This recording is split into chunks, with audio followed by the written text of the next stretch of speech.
afternoon, ladies and gentlemen. We're here Tuesday, January 6, 2015. I think it's 6:03 right now here at City Hall at 116 West Bridge Street, Granbury, Texas. The Granbury City Council is now called to order. I'd like to make one note that Councilman Couch will not be with us tonight. I'd like to call upon Tony Tall to lead us in our invocation, followed by the Pledge of Allegiance led by Councilman Laurel Perkle. All rise, please.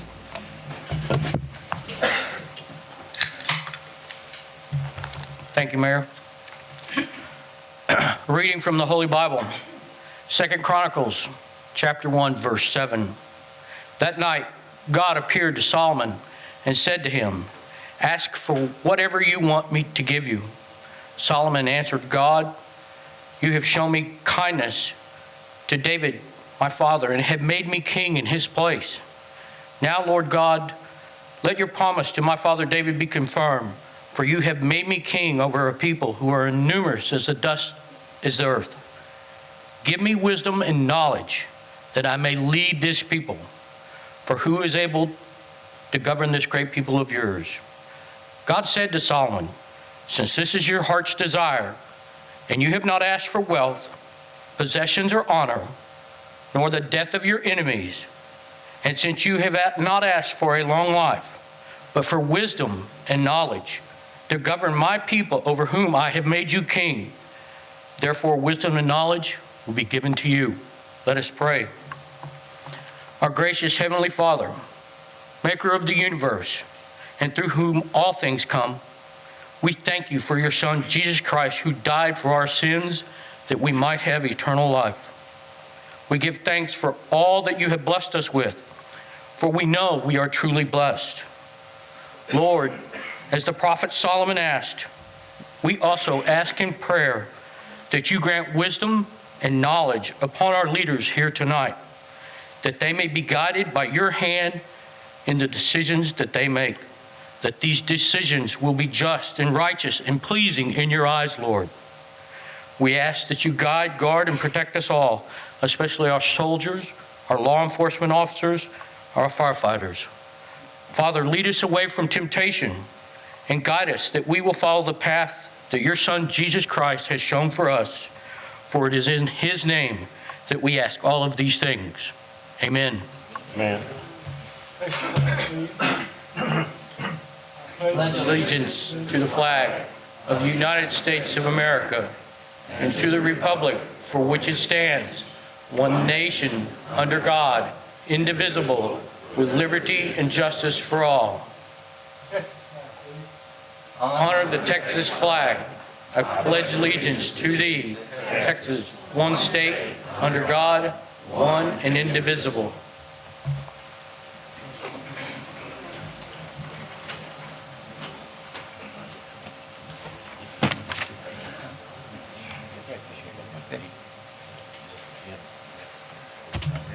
Well, welcome everybody back from the holidays. I hope everybody had a good holiday and got everything they wanted for Christmas. I know I had 6 Christmases myself, so if I didn't get everything I wanted, it's my own fault. So it was a good holiday. I'd like to at this time read a proclamation to the school board. The official proclamation reads, "The mission of the public schools is to meet the diverse educational needs of all the children and to empower them to become competent, productive contributors to the democratic society and an ever-changing world. And whereas local school board members Mark Jackson, Mickey Sheeran, Dr. Barbara Harrington, Nancy Elena, Joe Jones, Chris Tackett, and B.J. Wallace are committed to children and believe that all children can be successful learners and that the best education is tailored to the individual needs of the child. And whereas these school trustees work closely with parents, educational professionals, and other community leaders with the educational vision we want for our students.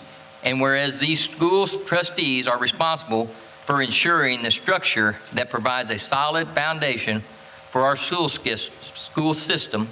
And whereas these school trustees are strong advocates of public education and are responsible for communicating the needs of the school district to the public and the public's expectations to the district. Now, therefore, Be it resolved that I, Nan Hewlett, Mayor of the City of Granbury, Texas, do hereby declare my appreciation to the members of the Granbury Independent School District Board of Trustees and proclaim the month of January 2015 as the School Board Recognition Month. In the City of Granbury, I will urge all citizens to join me in recognizing the dedication and the hard work of the local school board members and in working with them to mold an education system that meets the needs of both today's and tomorrow's children. Thank you guys very much. At this time, I will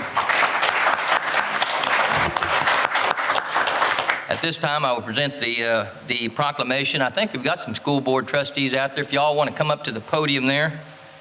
I did have a meeting with Trustee Sharon today, and he misinterpreted this quite a bit. He thought it was the take a school board trustee to lunch month. So I don't know how that's going to work out for you. I'm sorry, Mayor, is that not what it says? No. Oh, I apologize.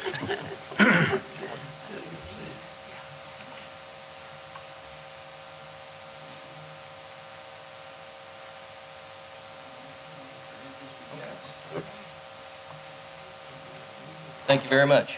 Thank you. You make me Appreciate it. Good luck so with much, lunches. Mayor. Thank you.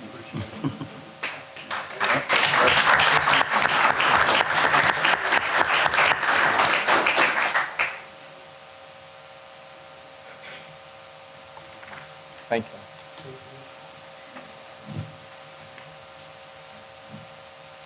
I've been to a few of those meetings. That's a tough challenge they have there. So they do a good job. They're bringing on the school now, and so.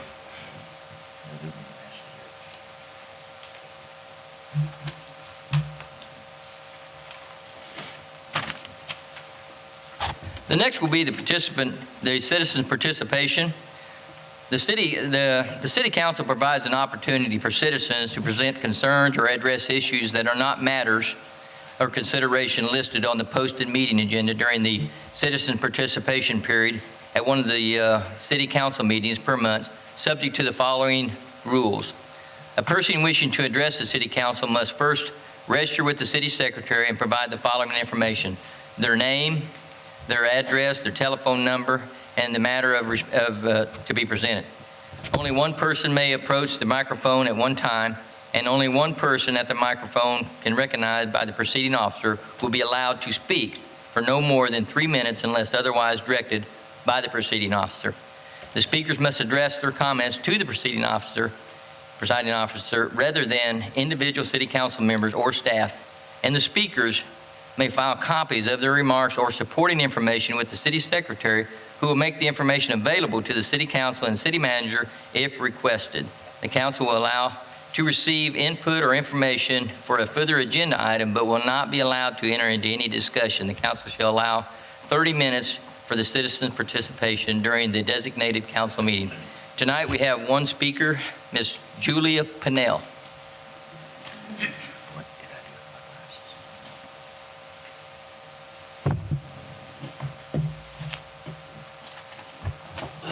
Thank you, Mayor Hewlett, City Manager, City Council members. This is my first opportunity. I'm Julia Pinnell. I live at 500 Counts Alley, Granbury, Texas. And yes, it's been a month since the Christmas parade, but it's my first opportunity, excuse me, I have a cold, to step before you and say thank you. In a time when people say people don't work together, well, let me share a quick story with you. HCMA, Ministerial Alliance, Kroger, Chamber of Commerce, 360 Magazine, the wonderful city employees that just went out of their way, the county employees that went out of their way, the Hood County News, our great police department, the Alumni Association, Granbury Brigade, Monkey Monograms, and volunteers who are sitting today in the audience. They made the Christmas parade happen.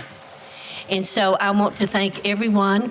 I want to thank the City Council for allowing your employees to have that freedom to say yes when people asked them. We had over 40 churches that participated in the parade, the school band, and of course, Mr. and Mrs. Claus, and the fire department. So thank you to the city employees, to the county employees. So this shows you that we do live in a community that when people work together, I like to use the phrase, wonder happens. So it was my honor to act as chair of the Christmas parade this year, and thank you for giving your employees the liberty to help like they do. Because without all this participation, those wonderful things can't happen. So thank you very much.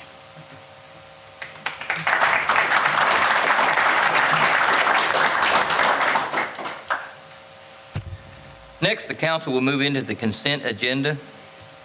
The first consent agenda is to consider approving the council meeting minutes of December 16, 2014. Council, you all had an opportunity to review them. Are there any changes or amendments to the minutes? If not, I'll entertain a motion to approve the minutes of December 16, 2014. So moved. I have a motion by Councilman Allen. Have a second? Second. I have a second by Councilperson Parsons. Is there any more discussion on the minutes, council? If not, Councilman Parsons, how do you vote? Aye. Councilman Allen? Aye. Yeah. Councilman Couch, I'm sorry. Councilman Couch? Aye. Councilman Perkle? Aye. Councilman Myers? Aye. Those minutes are approved. I'm sorry, Councilman Couch, I didn't see you there. Make sure we put that on the minutes there, Carla. Councilman Couch is here now. Next, we'll move into the deliberation agenda. The first one being a public hearing and consider approving a request of Pecan Reserve Land Company to preliminary plat a 12.240 acre tract of Martin Seitzler Survey, abstract number 502, as Lot 123, Block 2 of the Pecan Reserve Addition. The property is located at the southeast corner of the intersection of Waters Edge Drive and Hill Boulevard. Scott, could you give us some more? Thank you, Mr. Mayor, Council, Mr. Manager. We've seen this particular application before as a preliminary plat. It was a couple of years ago. The term vesting for a preliminary plat, once approved by council, has a lifespan of 1 year. That previously approved preliminary plat has since expired. So in essence, the developer's re-upping this plat application. His interest is still the same as we saw on his previous application a couple of years ago. If you notice to the right of the screen of the highlighted area, you'll see kind of an orange shaded area, multifamily. That is being proposed to be encased in Lot 1, Block 2, Phase 1 of the proposed development, which is his first area of concentration. It adjoins the established residential neighborhood to the east, and it is being proposed as an apartment complex. When that zoning district was established a couple of years ago, we actually saw a site plan of that particular layout. I can tell you not much has changed since that time. The layout's still the same. They will fall within the constraints of the density requirements, well below the density requirements of the standard multifamily district. The Planning and Zoning Commission has approved the tree conservation plan. There's about 4 trees being taken out, but by and large, the developer's done a good job of positioning the buildings around the site to preserve as many hardwoods as possible, only removing 4, but replacing those caliper inches with replacement trees, not contributing to the tree fund, but going above and beyond in the replacement caliper inches. So it's going to be a highly vegetated area. This particular application, as mentioned, is a preliminary plat and proposes 3 lots out of the original parent tract. Again, the easternmost is being focused on first. There are variances associated with this particular application as there was previously. Water and sewer are available at its nearest point at the intersection of 2nd Street and Redbird Lane. You can see it to the established residential community to the east. So the plan is to tie onto water and sewer through 2nd Street and flow sewer toward the east, as well as create the water line loop as a part of the proposal to final plat Lot 1, Block 2, Phase 1. They will also allow for connection stubs to grow the development as it progresses to the west. So when Lot 2, Block 2 develops Phase 2, They'll have stub outs located on the common property line, just basically to extend it to the west. The one distinguishing nuance about this development that is a little bit different from the one we saw a couple of years ago is we have a proposal, conceptual proposal for an off-site underground storm sewer pipe. You can see the easement that's earmarked with an arrow just to the south, and that's on an adjoiner's property to the south. So what he'll need to do is actually procure that easement prior to filing the final plat and make sure that the storm sewer pipe is sized appropriately, not just to support his development, but all the way to the point where the stormwaters exit into an appropriate drainage way, which would be all the way through Josiah Estates. So that's it in a nutshell. We have a variance to Section 4.5 and 4.6 and 3.9 regarding the water and sewer. The variance is actually specifically tied to that area just to the northeast of Lot 1, Block 2, Phase 1. That's the area where the landscaping is. Our subdivision ordinance requires that they extend water to and through roadway frontage, and as we're all aware, that's just basically a landscaping area that's being maintained by Lowe's on the north side of the lot. They're meeting the intent of the ordinance by providing the hookup just to the east and extending connectivity points to grow the infrastructure. Your city staff, your city engineers is supporting the variance as well as the preliminary plat as presented by the applicant. Thank you, Scott. I'll now open up the public hearing. Is anybody in the public that wants to talk on this issue? Not? Council? Is there any discussion on this issue? Couple questions, Mayor. Councilman Parsons. On the fence, it seemed like whenever we saw this the first time, we had some issues with residents that lived on Redbird. Is the fence, the 8-foot fence, going to run from the full width or length of Block 2 or not? Or is it just going to block off, what is that, second? So that was brought up during the discussion of the preliminary plat. That'll be hashed out prior to the filing of the final plat, and we can give you a little better compass as to what the developer's proposal is. But by and large, we know that there's an existing stockade fence there. Our fencing requirement is a basically a stockade, decorative stockade fence with stone columns on 25-foot centers. We don't like parallel fences to run side by side because it creates a code nuisance between the fences. So we asked the developer to coordinate with the adjoiners in the subdivision to ask if they could actually replace their aged stockade fence with this brand new shiny decorative stone fence and coordinate that. We'll get feedback from the developer on what his plan is, but hopefully that's the proposal, is to remove those old stockade fences, put this new decorative fence in, and of course the maintenance responsibility falls on the more intense use, which would be the multifamily property owner, as long as it's not damaged by the residential property owner. And with that drainage easement that he's going to have to acquire there, are there any retainage ponds or what? It seemed like there was some discussion about some underground retainage or not. The concept plan right now is to actually have, you can see just below the word Phase 1, there's a kind of a dashed square. That's a delineation of a drainage pond easement. So there is a proposed drainage pond in the middle of this. Again, it's conceptual, but that will be slowly released, again, conceptual, to this underground storm pipe lateral that will flow into Josiah Estates. So yes, there is a pond proposed conceptually.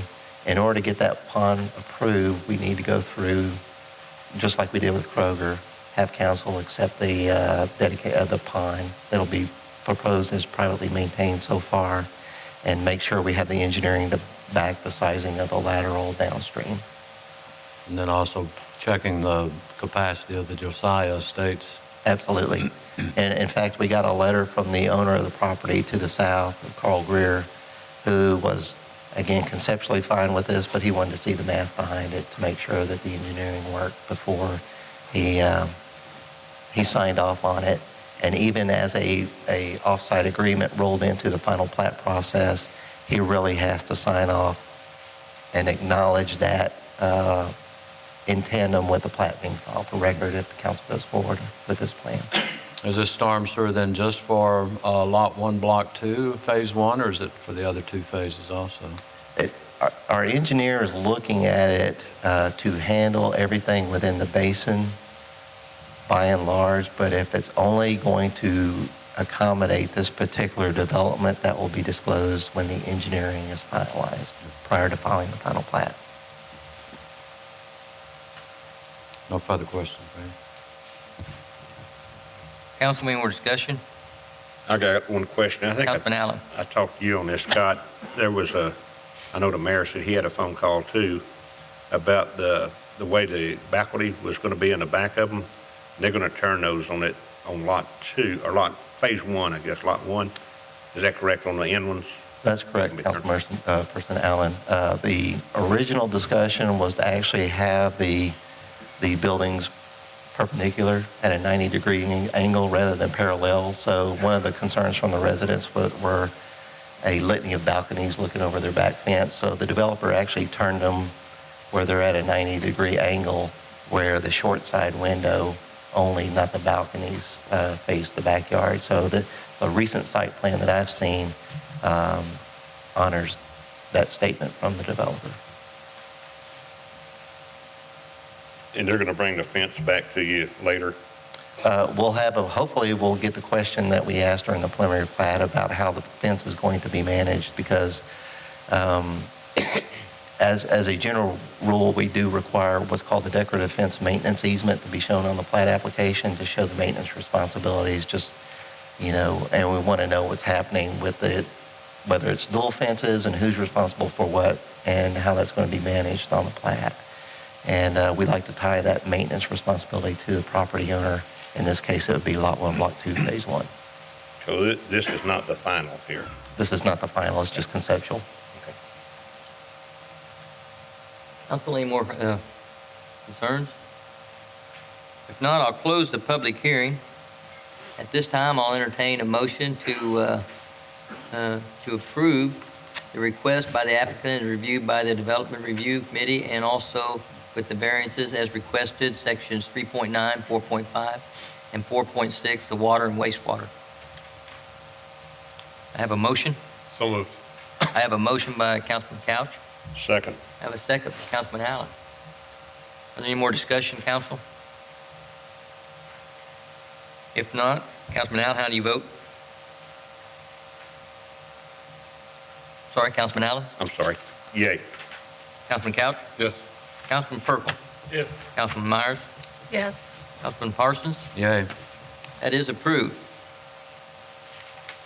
The next item is a public hearing and consider approving ordinance 15-01 regarding the request of Noe Crateris to rezone Lot 3, Block 110 of the Peters Edition from light commercial residential 12,000 R12 to light commercial. The property located at 1304 Lipan Highway. Scott? Thank you, Mr. Mayor. What we have is an application for a gentleman who owns a general repair and service business. And you can see in the area that's highlighted in blue, it's actually bisected by a light commercial zone that's denoted in pink. And toward the back of that, it looks like the back 20-30% of this property is zoned R12, single-family residential. So what he would like to do is expand his business, add 3 secondary buildings to support his business, and he can't expand a non-conforming use unless the entire property is zoned within the appropriate zoning district. So this particular property owner's application is to extend that light commercial zone, that pink area, toward the latter back 20% to incorporate the entirety of the property to allow for the expansion of his what's classified as a general repair and service shop. P&Z and city staff recommend approval as presented. Thank you, Scott. At this time, I'll open up the public hearing. Does anybody in the public want to comment on this item? If not, we'll close the public hearing. Council, are there any remarks?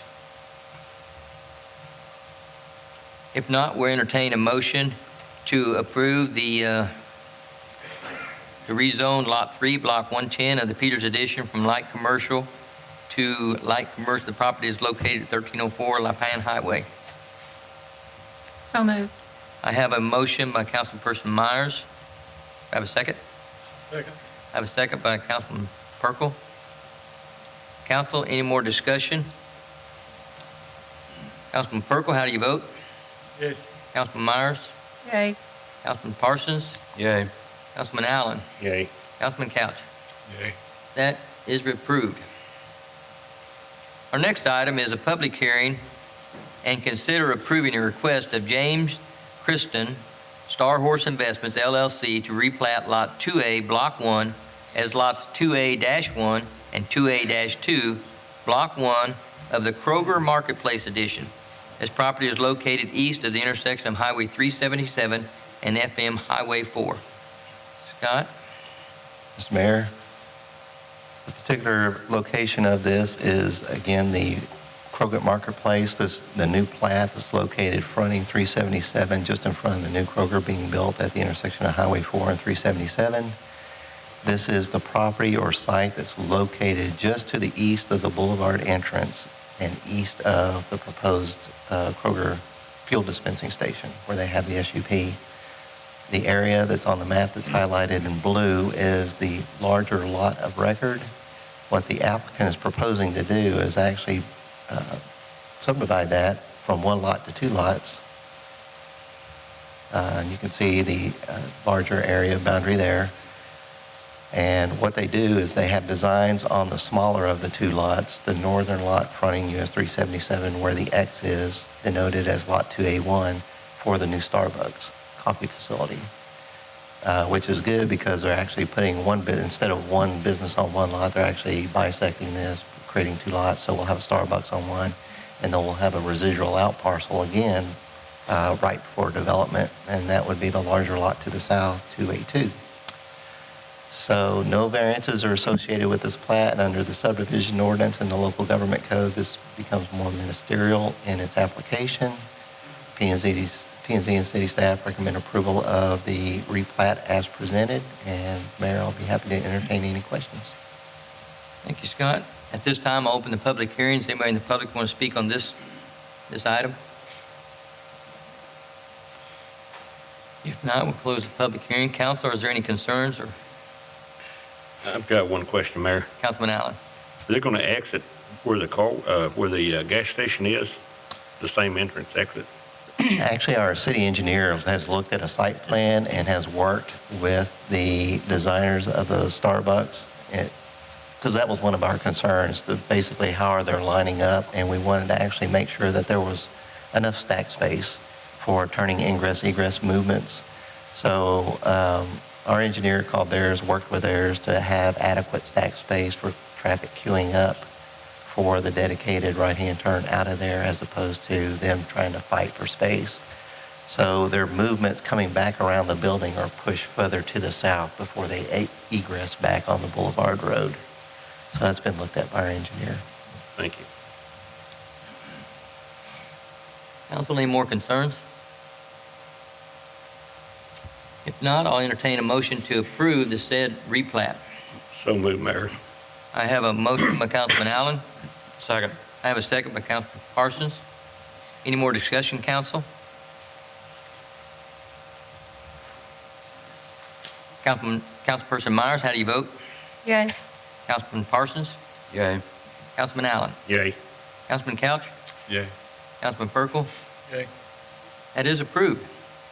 Our next item is a public hearing and consider approving ordinance 15-02 regarding a request of Baggers Custom Golf Carts to rezone a .744 acre tract of the Joshua Minette Survey, abstract number 352, from interim holding to heavy commercial. This property is located at 3018 Fall Creek Highway. Scott, would you help us out there? Mr. Mayor, if you would, we could actually also open item number 6. Watch this. Let me read through them then. The other item going with it is a public hearing considering the approving ordinance of 15-03 regarding the request of the Baggers Custom Golf Carts for specific use to allow the sales, service, and display of the new and used golf carts. Also, this property is located at 3018 Fall Creek Highway. There you go. Thank you, Mr. Mayor. This is the location that's located at the Acton Triangle, actually just across from the fuel dispensing station at the Acton Triangle. What's going on here is the business that was known as Big Dog Golf Carts located at the intersection in US 377 and Business Boulevard, I believe, is being relocated and rebadged as baggers. And they're locating some of the people that had investments at that location are looking at relocating at this particular intersection. By our ordinance, this type of activity requires heavy commercial with an SUP to allow for the outside display of golf carts, just like at that particular location at Business Boulevard. This was zoned interim holding at the time it was annexed. It's been retail, so that's why you don't see a zoning classification on this. It's still currently interim holding, is because retail has been coming in and out of this since the time it's been annexed. So we have a specific use permit. Once the base zoning district's in place, if council acts appropriately on it and in the affirmative, the conditions are tied to the SUP. City staff and P&Z recommend 3 conditions as a part of this specific use permit. First of which is that it have a 3-year term and automatically expire. Secondly, that the golf cart shall be displayed as delineated on their site plan. We've got a rough site plan here showing generally where they're proposing their display area. And must be parked within the property, outside the right-of-way, on an approved hard surface and not on the right-of-way or designated fire lane. Outdoor repair is prohibited. The merchandise shall be situated in a manner not to block ingress, egress, or required parking spaces. And the last condition is that the standard business hours that we received from the applicant were from 7 to 7. P&Z approved those conditions. Be happy to respond to any questions, Mr. Mayor. Thank you, Scott. I'll open up the public hearing now. Has anybody in the public got any comments to be made on this item? If not, we'll close the public hearing. Council, do you have any concerns or discussion on these 2 particular items? Yes, Mr. Mayor, I've got a couple of questions if I may. Councilman Parsons. On the heavy commercial, is it just in the portion of the building that it's occupied, or it's all the whole plot, right? It would be the entire property, inclusive of the hard surface area. So, and I think they're occupying a substantial portion of that, right? Correct. It seemed like. But then tomorrow, what kind of heavy commercial uses could go in on the other end? We've had those situations before where quite some time ago we revised our ordinance to really limit the number of heavy commercials by right, and just like this one, require SUPs because of that very concern, where it's thought that there would be some less intrusive commercial activity, but they were worried about the more intrusive commercial because the zoning's tied to the property. So I believe around 2005 or 2006, the city council directed staff to rewrite the ordinance to go through the use matrix to look at all the uses within heavy commercial and those things that they felt that they were somewhat intrusive outside of activity that's conducted within the building require SUPs. So I think the ordinance is fashioned in a manner to alleviate that concern. At least it was when the ordinance change took place. So if there was any outdoor displays or anything that would require an SUP? That's correct. Any activities inside the building would be operated in? Yes, sir. I've been by that corner a jillion times. I'd never suspected that it might go heavy commercial and not retail. It's just a sidebar comment. It is consistent with our comprehensive plan. It does delineate commercial activity for that node. And our comp plan doesn't suggest heavy or light or medium or whatever the case may be, but it is, just for the record, it is consistent with our comprehensive plan. Were there any comments received from public or? No, sir. Thank you.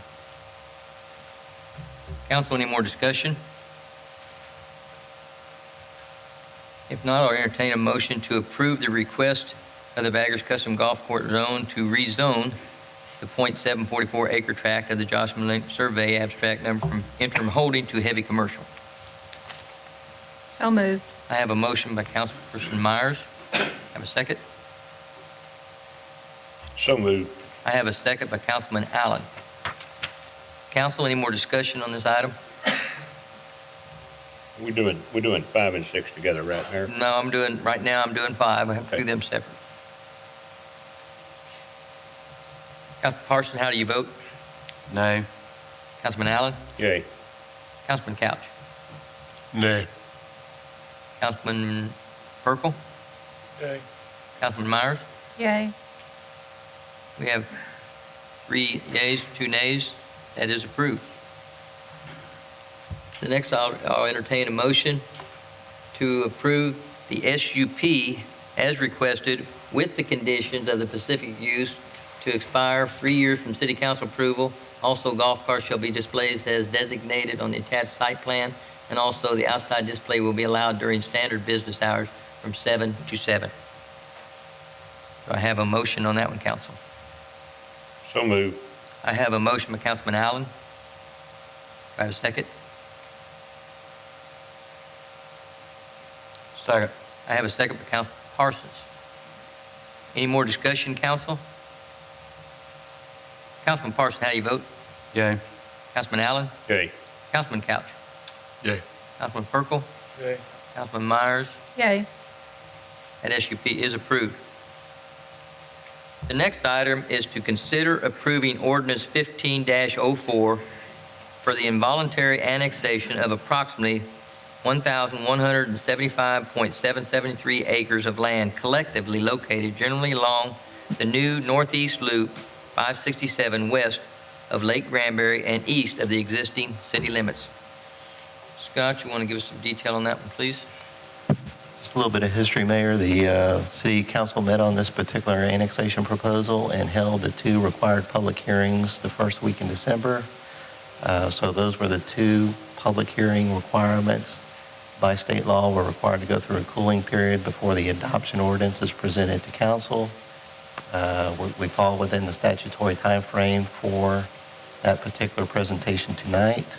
It's not a public hearing, just as a side comment. I can tell you we've also received, as a part of this annexation proposal, we've sent out to all the ag exempt properties developer agreements under the state statute that's required. My office, Stewart's office, as well as Carla's office has been inundated with all the filed agreements, and we have those bundled up. Stewart may want to go into the nuances here in a little bit about that. The only thing that I want to add is if the council votes in the affirmative tonight, there's still a lot of work to be done. My staff has to coordinate back with the appraisal district and the state comptroller office based on what your action is tonight and who all is tax exempt and signed agreements and is withholding their property from the city based on the mutual agreement with council, and turn that over to the franchise agencies, the taxing authorities, Southwest Bell Charter, and all that good stuff, who basically assesses city taxes in those areas as well. So there's still a little legwork to be done if the council votes in the affirmative, but we're ready and willing to go with the paperwork. And the other agenda item that's going to follow this is if the council votes in the affirmative on this tonight, we also have the truck route ordinance that was discussed during our public hearings as well.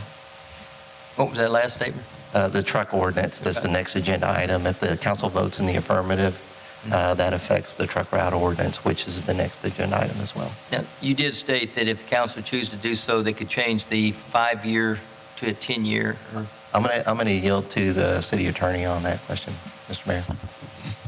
The short answer is yes. The development agreement is an agreement that's offered by the city to the agricultural landowners. It's required that we do that, offer them that agreement through the local government code. To date, I believe right before the meeting, the city secretary and I counted, we have a total of 29 signed agreements. I know that some of the agreements that I have seen do contain a 10-year term, that the people are requesting a 10-year term. Others have a 5-year term. I know that in the public hearings, the council mentioned the wanting to treat everybody similarly, so you may consider that in your motion. When you, if you approve the ordinance and the agreements, what term you'd like to set that at. I'd be happy to answer any questions if you have about that. So what I'm hearing, council, is that we could, when we make the motion to approve or disapprove, that we would want to add to, at this time, if we choose to do so, the changing of from the 5-year to the 10-year, so it would be across the board. Council, any discussion? If an applicant has already presented a request and it has the 5 years in it, are we allowed to change that without the request? Wouldn't the motion be that if requested, we would change it to 10 years, that we would allow 10 years if requested by the applicant? I think that however you'd like to handle it, but I would imagine that I can't imagine a landowner would say they would not want the 10-year term if it's offered by the council. And we could reach out to them and ask them if that's agreeable, if they want to amend their agreement to reflect that. Mayor, right now, we're just voting on this 10-year item only. We're not voting to annex or not. No, we are voting to go to the annexation, but at this time, we can also, Okay. we should also go ahead and make the Well, I do have. change to the annexation. A portion of the ordinance authorizes the city manager to execute those agreements on behalf of the city. All right, I do have some questions, Mayor. Councilman Allen? I was probably one of the ones that pushed hard to get this thing in. I thought it was a good idea. And at the time, I thought that we had a 5-year or 7-year period to furnish some water, sewer, everything that the city people have here in town. And I found out it could be 100 years. A real good example, the middle school out on James Road, September 6, 2001, they were annexed in, them and other people, 14 years ago, and they still don't have anything. And if I lived out there, I wouldn't want to pay city taxes, and I'm not getting water, sewer, things, unless there's a development go out there. Can we wait until a development comes before us, and at that time, we could do an annexation when it's all done? Because if you look under Exhibit A, all water, wastewater facilities owned and maintained by the city of Granbury. At this time, this proposal annex should continue to be maintained by the city of Granbury. Do we have any in that area? Scott? Not to my knowledge, no, but that's boilerplate language, just in case we have a standpipe or any infrastructure out there. It's just basically our maintenance responsibilities of current capital investments. But to my knowledge, we have no investments out there at this time. All right. But also under the service plan, it says landowners may be required to fund capital improvements necessary to provide service in a manner consistent with the law. Nothing in this plan should be interpreted to require a landowner within newly annexed area to fund capital improvements necessary to provide municipal service. What are you talking about there, Stuart? The Chapter 43 of the Local Government Code says that when a city annexes property, certain what we call soft services such as police and fire protection are automatic, and you have to provide them instantly. But other services such as hard services like water and sewer, you don't have to provide those. The best way to think about it is you have to treat the new properties exactly the same as you treat other similarly situated properties that are already in the city. So if you have vacant, empty land that's already in the city that you do not provide water and sewer to, you don't have to provide water and sewer to the new vacant, empty land. But if you provide water and sewer to a housing subdivision and you annex a new housing subdivision, you have to provide water and sewer to that housing subdivision because you got to treat everybody the same. That's the idea. But the local government code also says that if you are required to provide hard services like water and sewer to a new subdivision, you cannot require the landowners to pay for it. You have to pay for it yourself. And that's what that. Yeah, the city would. Yeah. And that's what that means. That's what that's talking That's about. not a bad idea. We ought to annex the whole Hood County then. We don't have to furnish them anything. We'd have a big city. It also says in road and streets, within 2.5 years, the city of Granbury, Texas, with a corporation effort of the city designed utility company will undertake providing the same degree of roads, streets, lighting as provided. Are we going to put street lights out there in 2.5 years? Is that directed towards? Again, that's the same similar situated area argument. It's basically a comparative to similar developments of similar topography. So if we have rural areas that we annex that are still like Holly Hill Cemetery Road or Stockton Bend, which is now a state facility that doesn't have that, then the city is not required to provide that. But this is taken off of 43.04053, correct? And along with Chapter 43 is a provision that has the comparative areas for similar topography. So, Subsection G. Do we get a copy of that? I can show you my local government code book right now if you'd like to see. No, I'm not saying that, Stuart. I'm just saying I didn't read it that way. The way I'm reading it is, in 2.5 years, we got to take over the roads. We got to put street lights up by what it says here. Well, you take over maintenance of the roads immediately. That's one of the requirements, that you take over the maintenance of the roads immediately, but you don't have to take a rural county standard road and turn it into an urban standard street with curb and gutter immediately if it's if you treat the similarly situated areas already in the city the same way. Well, I'm just disappointed to hear that the city doesn't have to do anything forever until we get a developer to come in and let them do it all for us. I don't see the benefit of, if I lived there, I wouldn't see the benefit of anything except for some more taxes. Maybe I'm looking at it wrong. If that's the way the law reads, we ought to put it on the agenda and annex Hood County. Well, I guess the only response to that is if you annex other larger areas such as other water service areas, you got to buy out the whole service area. If you annex you can't annex other cities, obviously, and there's certainly other cities in the county. And if you annex large population density bases such as Pecan, you better be able to provide water and sewer to all of them. Oh, it's different in Pecan than it is in this area? Well, only because you currently provide water and sewer services to your residences. And if you annex other residences, you have to provide the same services. Similarly situated is the idea. All right, thank you. Council, any more discussion? Okay, council, I'll entertain a motion to approve the annexation, and if you choose to add the term limit from 5 to 10, entertain that motion also. Do I have a motion?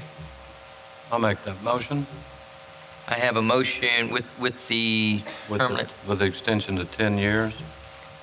Okay, I have a motion by Councilman Parsons to approve it with the extension of 10 years on the exemption. Do I have a second? Second. I have a second by Councilman Couch. Any more discussion, council? Yes, I think it'd be beneficial Councilman Couch? to reiterate that with your ag exemption, even though we are annexing, that still provides you the protection Right. to the tax ramifications to where you're not paying the city property tax. Right. Any more discussion, council? I have a motion and a second. Councilman Allen, how do you vote? Nay. Councilman Couch? Yay. Councilman Perkle? Yay. Councilperson Myers? Yay. Councilman Parsons? Yay. We have 4 and 1 nay. That is approved. Our next item is a public hearing. A public hearing and consider approving ordinance 15-05, amending section 12.05 of the City of Granbury Code of Ordinance, Ordinance 04-968, the Commercial Truck Route Ordinance. Scott, you want to give us a little detail on that one, please? Thank you, Mr. Mayor. This particular ordinance revision is predicated and was discussed during the budget sessions and during the public hearings for the annexation about bringing the new loop into the corporate boundary. One of the one of the driving forces behind that was to actually get some of the commercial through traffic out of the square and onto the outer loop. So what we've done is we've modified the truck route ordinance. And if you could take a look at the map, you see before you, we've added 3 links that were omitted from the original route ordinance.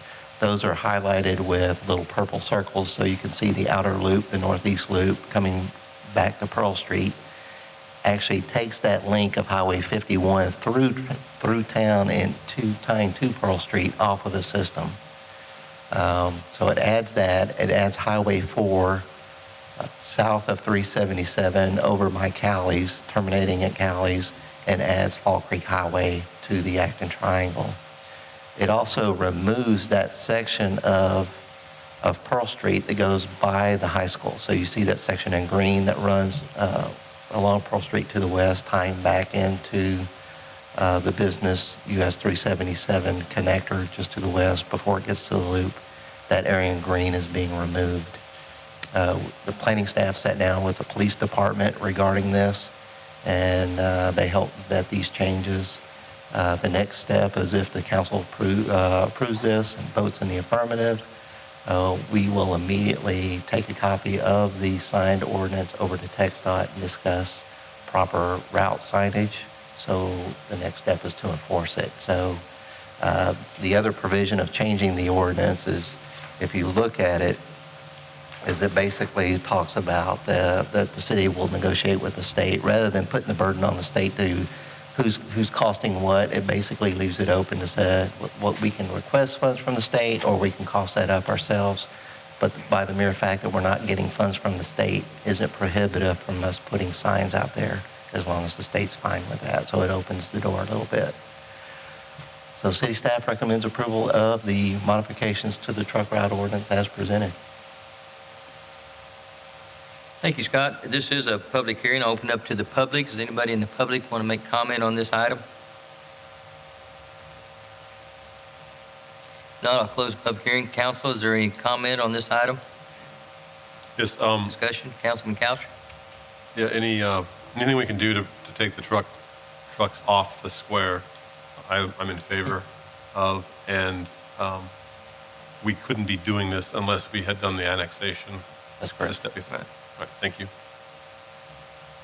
Mayor, I have one question. Councilman Allen? I agree with what Councilman Couch said, but downtown, when you got 10 or 15, whatever it is, restaurants in this area, how do you keep the Benny Keith, the Cisco, and trucks like that, delivery trucks?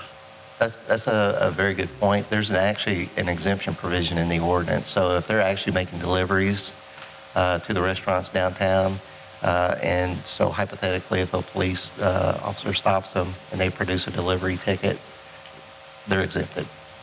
However, the big concern that I'm hearing is the rock haulers and the oil well, frac trucks that come in and they throttle up and their mufflers and the sound reverberates. We know that's through movements. We know there's not making deliveries downtown. So I think those will be kind of the predominant points of, I would think, police department assessments when traveling through town. That's great. Thank you. I have a question. Councilperson Myers? Can the signage say no truck route, deliveries only, or something like that?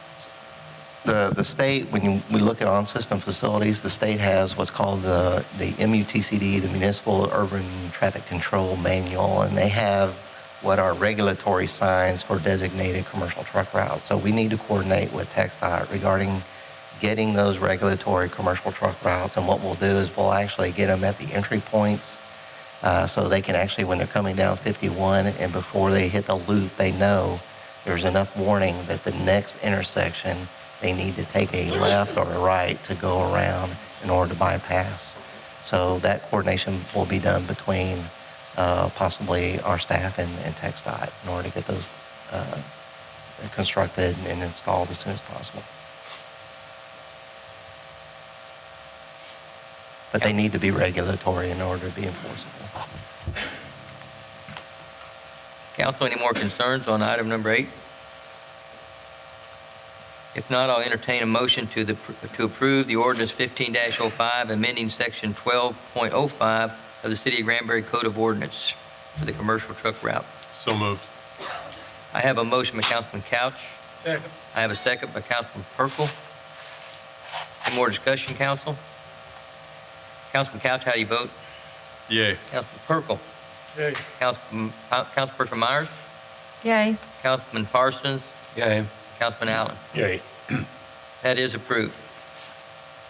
The next item is to consider and act upon, it started out as 2 resolutions of general support for each of the following applicants who wish to file for the housing tax credit within the City of Granbury.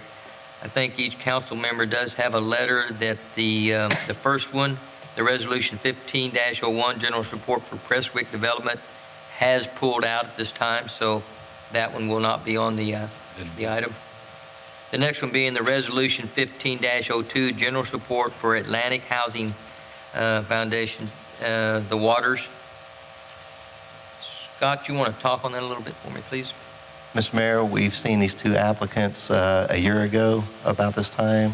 The one remaining one, Atlantic Housing, has a piece of property that they actually purchased located behind Davis Crossing, just on the right side of the road behind Davis Crossing. They're still interested in developing and competing for funds and developing that property. The resolution itself doesn't commit the city to anything at this time other than verbal support. It doesn't commit them to any development application support or financial support in any way, shape, or form. What generally happens with these types of developers is they get further along in the competition process to see how they scale. And if they look like they're missing a point or two and they can make that up, they may come before City Council at the podium and ask for some sort of concession. But at this point, the resolution is just for general support, nothing more. So Scott, basically this resolution just is a letter saying we support, and that creates points for them to get the funding. Absolutely. I will say that they are in competition with several other folks and pretty close to the Metroplex, where it gets pretty challenging to win that award. So they come pretty close last year. And I do want to add one more thing. The property that the developer for 1502 is looking at is already zoned multifamily.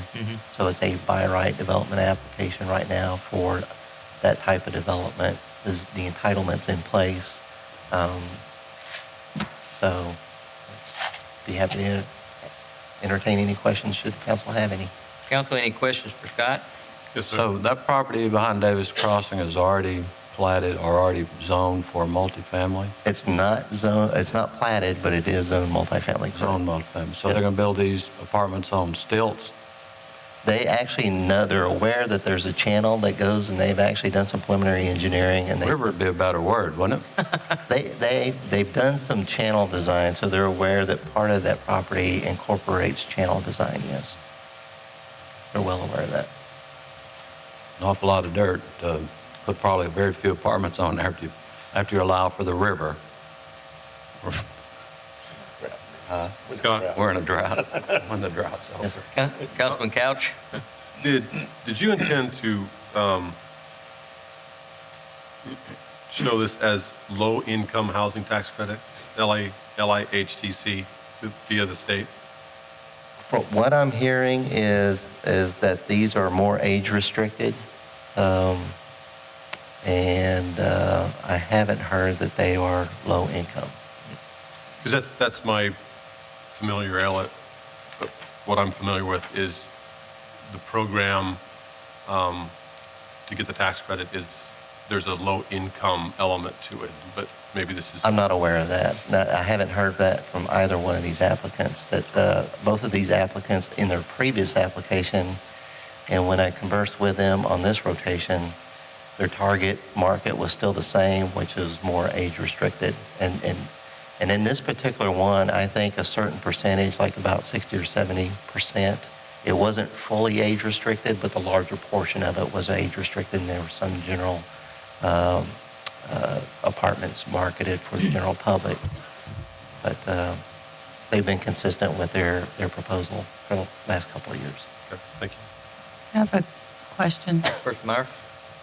I guess I'm confused because they did come a year ago, and I think several of us met with them, and that was one of the comments that they made was that perhaps police officers, firefighters, school teachers, people that couldn't afford housing, this would give them the ability to have housing. Yeah. So that's not age restriction. There are going to be some general lower cost units there, but I think by and large, and last year there was 5 applicants, if memory serves me correctly, but by and large, out of those 5, most of them were age restricted, and then yes, some of them were saying that the ones that were available to the general public would be market competitive, is what I understood. Correct. And you're right, they did say something more of starting professionals, but from what I understand, they weren't low-cost housing. These would be very well-built apartment complexes. A lot of the definition I've seen, we did research actually the Prestwick one last year, and I think it was Marble Falls or out in that area, and it was a nice development, but they called them affordable housing. So I mean, I guess it's affordable too, you know. Yeah, So. yeah. I guess it's all relative. But they were really nice. They weren't by any means low-income homes or anything like that. Council, any more questions for Scott? Like I say, we have scratched the Prestwick one, so at this time I'll entertain a motion to approve the resolutions for the general support for the 15-02 general support for Atlantic Housing Foundations. Do I have a motion? So moved. I have a motion by Councilman Allen. Have a second? Second. Have a second by Councilman Parsons. Any more discussion, council? Councilman Perkle, how do you vote? Yay. Councilperson Myers? Yay. Councilman Parsons? Yay. Councilman Allen? Yay. Councilman Couch? Yay. That is approved. Our next item is to consider approving amendment number 1 to the existing Chapter 380 agreement by and between the City of Granbury, Texas, NEC US 377, and Meander Road LP and HEB Grocery Company LP. Scott, some more information on that, please.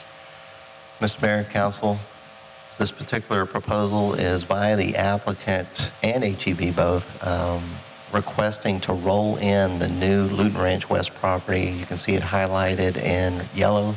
That's the area that's just behind the Taco Casa, where the new Marshalls and Ross and other retail establishments are going. Their plan is to actually pay down on the 380 agreement earlier by rolling in this influx of retail sales and property tax into the 380 agreement. As a bit of history on this particular 380, it's structured in a manner where there's a set finite amount, roughly $1.1 million to offset infrastructure costs. The reimbursement term on this particular 380 agreement began in first of the year in 2012.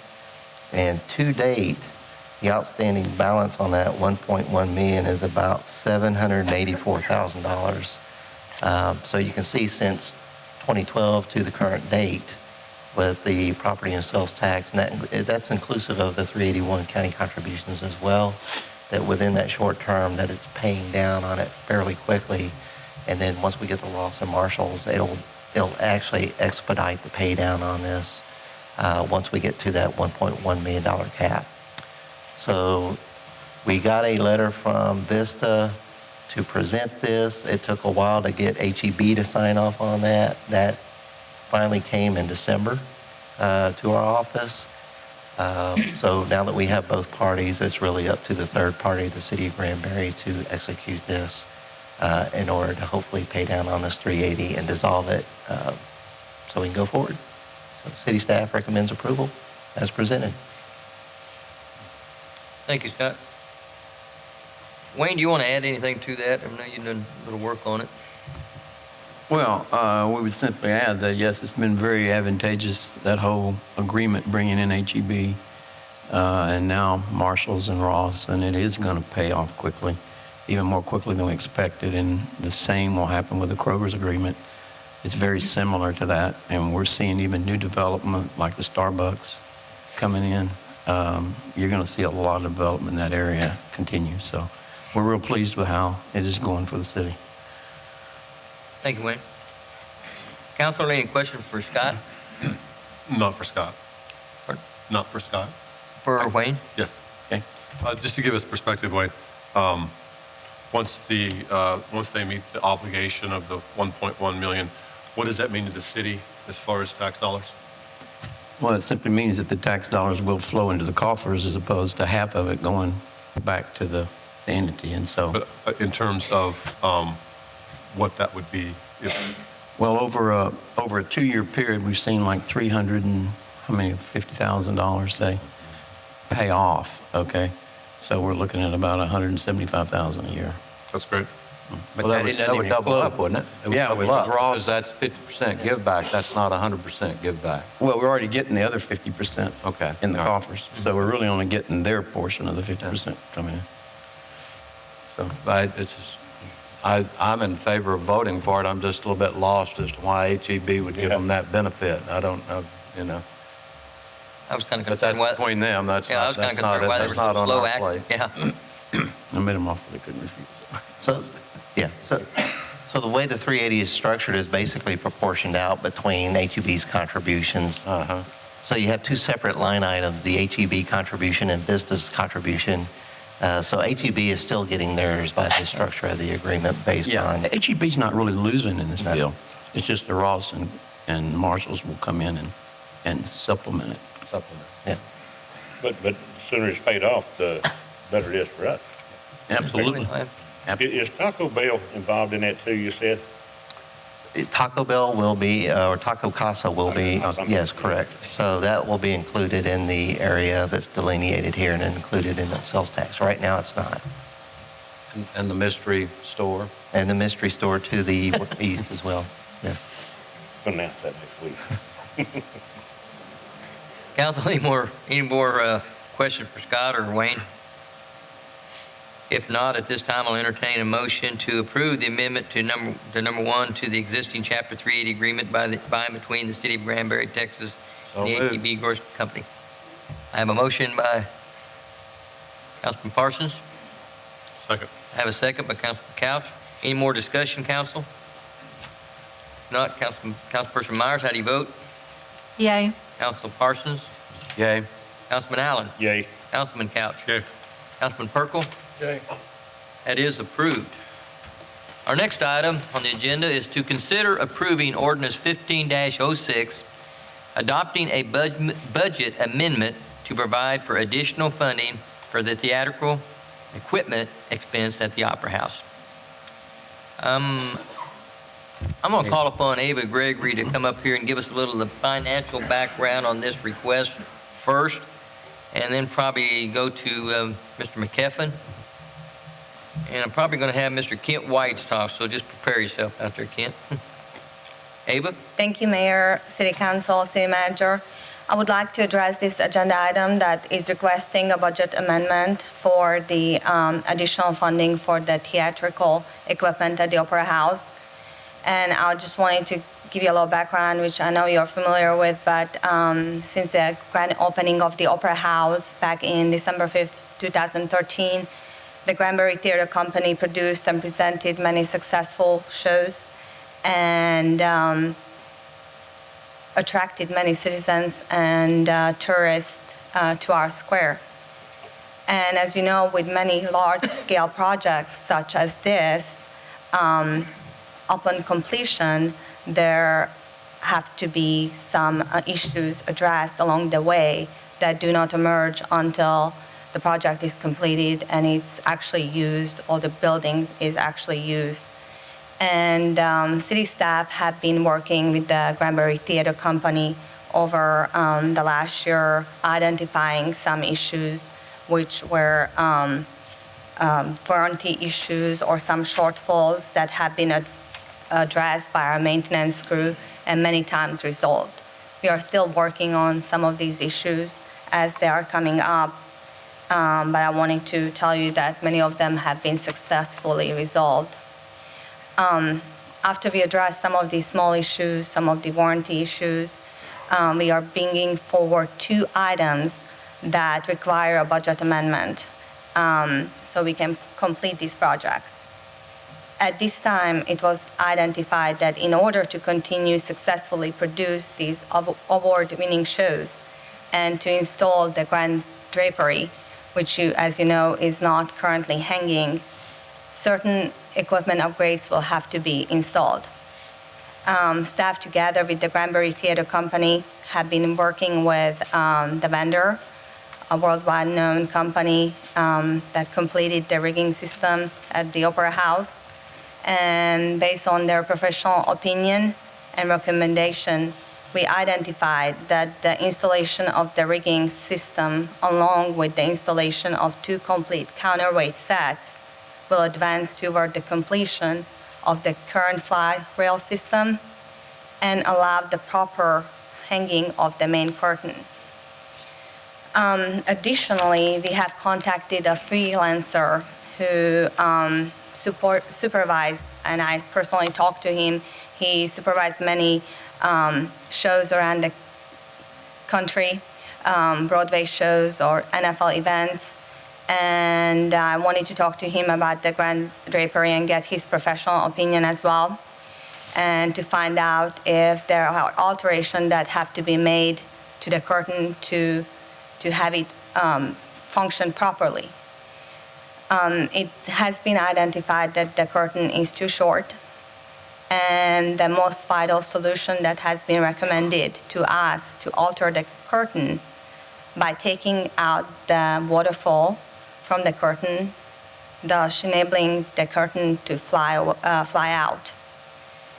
This alteration will allow us to acquire a non-motorized rigging system instead of the 7-line rigging system that has been mentioned on the agenda, and provide us with a curtain that will function effectively, consistent with the other line sets that are currently installed.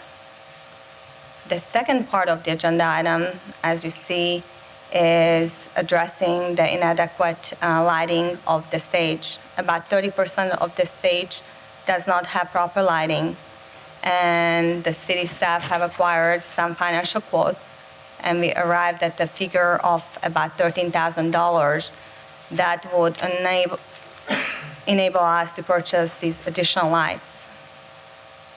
While we are still in discussion both with the vendor and the freelancer to finalize the scope of the project, at this point we are asking for a budget amendment of about $45,000 to provide this additional funding to be able to complete these projects that we brought forward to you.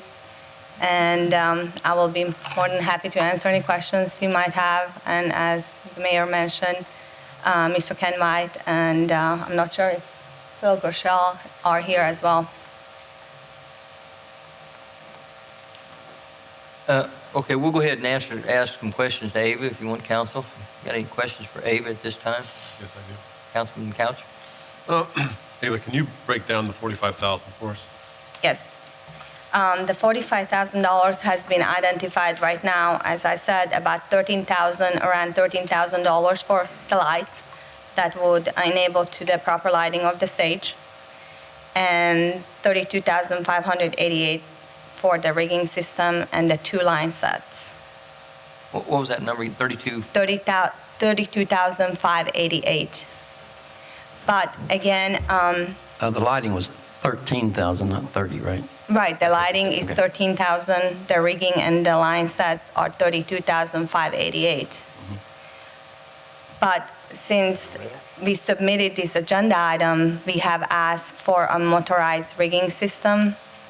It's been identified that a non-motorized rigging system will enable the installation of the drapery, but there is alteration that has to be done to the drapery in order to function properly. And that's what I mentioned, that the waterfall will have to be taken out of the drapery, so it would enable just a fly-out system. And so the exact cost hasn't been identified on the rigging system, on the motorized rigging system, but we already know that there will be cost associated with the alteration of the curtain. Okay, so does the 32,000 repair the drape or make the, Yes, Yes. we believe the, There's two line sets. Plus, there's also two line sets. yes, It does what? the rigging system and 2 line sets, yes. But the $32,000 should more than allow for the alteration of the drapery. okay? And I know that there was lots of concern by the Opera Guild as it relates to the curtain. So is the Opera Guild going to be happy with this? Here's the thing is, the swag, the permanent swag that you see on the top will remain, okay? It was under the old design, when you pulled the curtain, it created 2 and even 3 levels of swag. We're only going to have 1 level of swag now, and it's actually going to be modified to be even larger, come down, as I understand. And then when the curtain comes up, you'll still see the swag, okay? It's a way to use the curtain properly based on professionals that have come and looked at it. We didn't try to make this decision. We brought professionals in. J.R. Clancy looked at it. This particular individual's from New York City. He does a lot of theater. And I'll call him Ken. He's more familiar with the expertise of this individual. Why don't we bring our in-house expert, Kent Weiss, and kind of talk about this a little bit?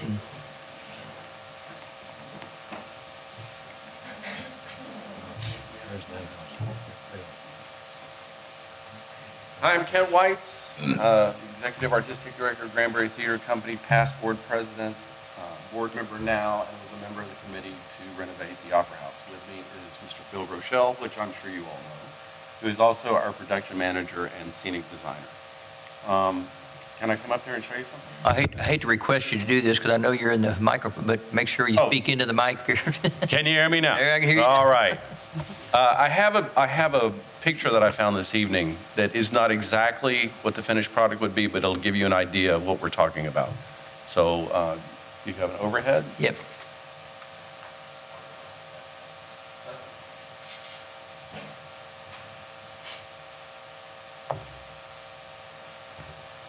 The situation with the drape was, I don't know what the history you know, but it was improperly hung and was unsafe. It could not move. There was no apparatus to make it move. It wouldn't fly in or out. It was a hazard to people that worked on stage as well as to audience members. It was never intended to be installed permanently the way it was, and it was actually hung with twine.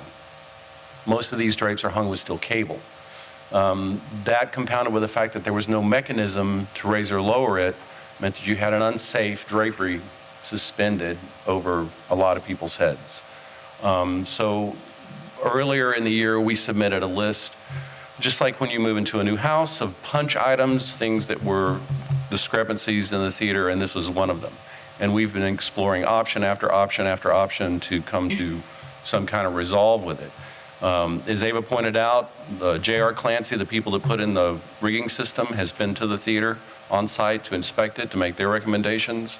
This gentleman from New York is one of the most educated people that I've spoken to date about this kind of thing. We have his recommendations, and Phil can talk about it because he's been on the phone with several different scenic companies about options that we can pursue to fix this.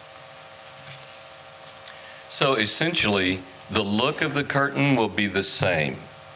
The valance, there was a piece of a valance that is a swag with fringe on it that's going to be added, and we're going to add a little more fabric to that if this is approved to lower the depth of the valance so that when the grand drapery, the curtain flies out, it's hidden behind that as it should look from any theater. So it's, and the waterfall term that's been used is like in an Austrian shade, when you have a tape with rings and you pull it up. When it's pulled up, there would be a scallop design on the bottom. The gentleman that we had from New York said that that design isn't necessarily appropriate for this kind of proscenium arch because it hides and creates a little bit of a sightline area problem for us. But his recommendation was use this fabric, have it refabricated to fly out so that when that flies out, it has a straight hem across. So it's really a very, very traditional, nothing unusual about the mechanism of it. When Ava talked about we have the pricing of this, and that included the altering or the putting the hem on it or whatever we're doing, we already have somebody that can do that, right? I mean, we looked, and that was the price that they quoted. Is that what I'm hearing? Or we're just shooting from the hip here?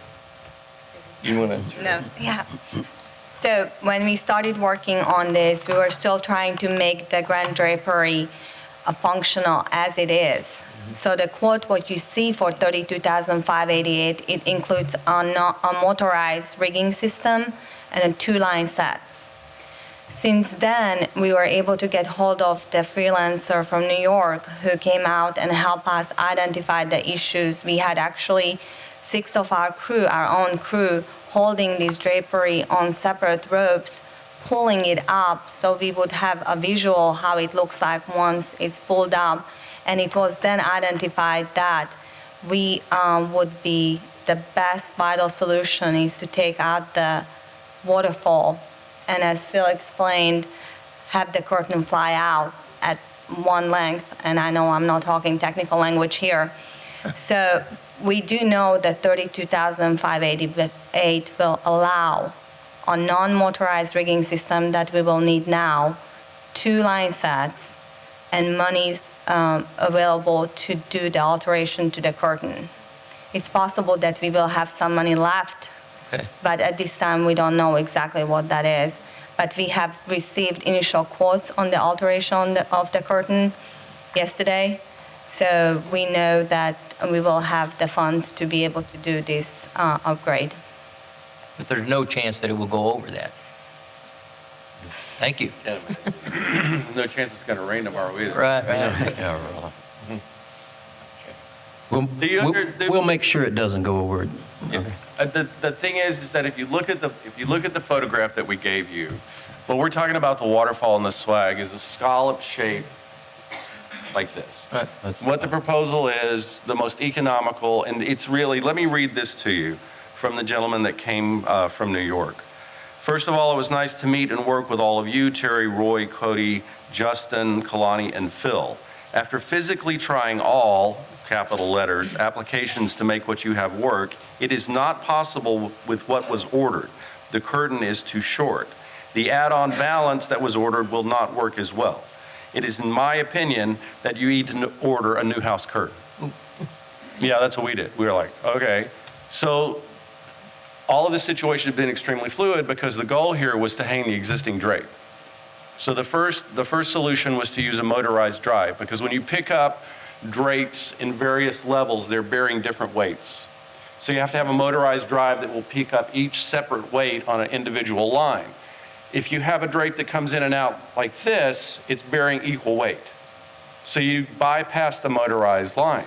If we bypass the motorized line, we don't have the dollar amount here because this was yesterday that we finally came upon the solution. And today is when he ratified that.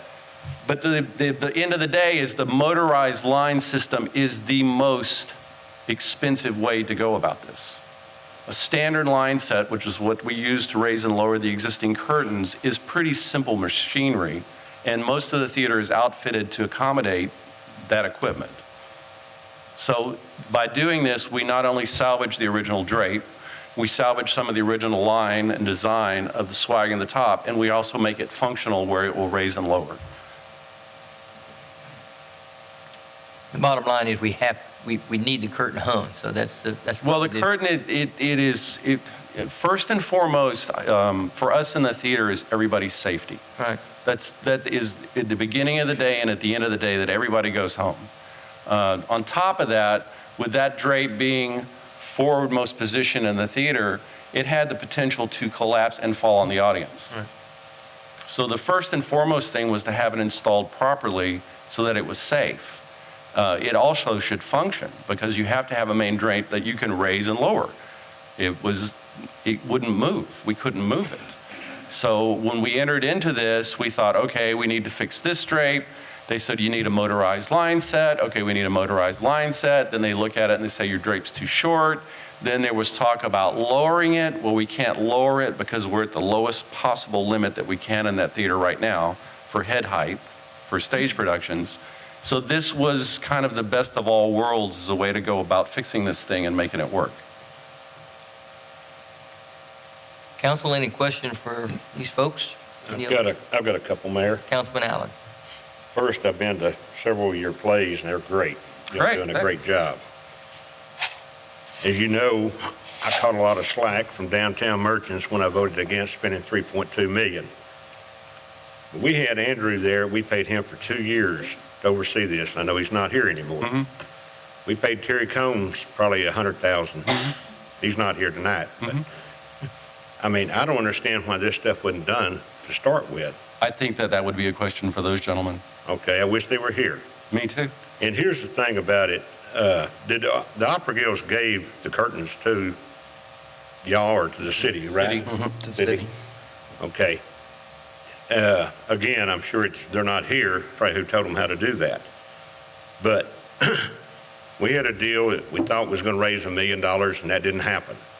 We said, okay, we'll give y'all, I don't remember if it's 25 or 50% of what y'all sold, naming tags and naming rights or whatever. That was never a solid deal, no.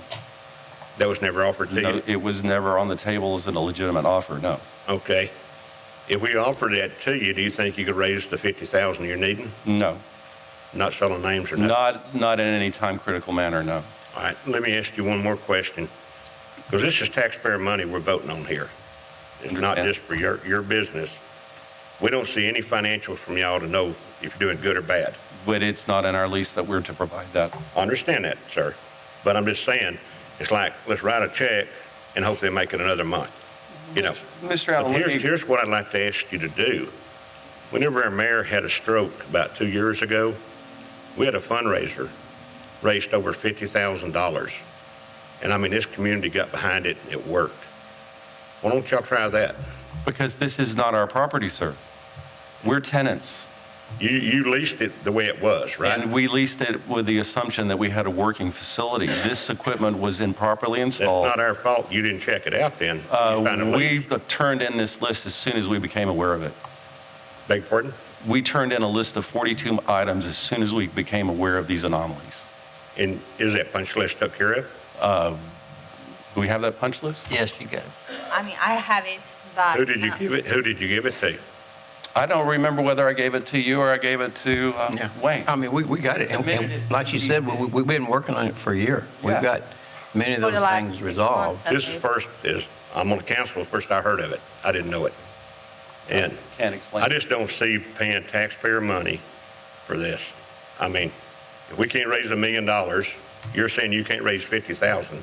I don't, whether we could or we couldn't, we are the tenant. We're the tenant.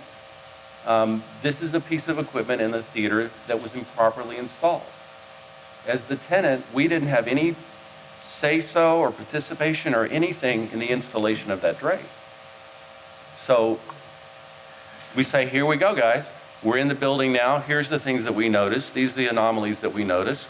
Let's try and get all this taken care of, and especially being aware of the fact that a lot of these things were under a contract or warranty.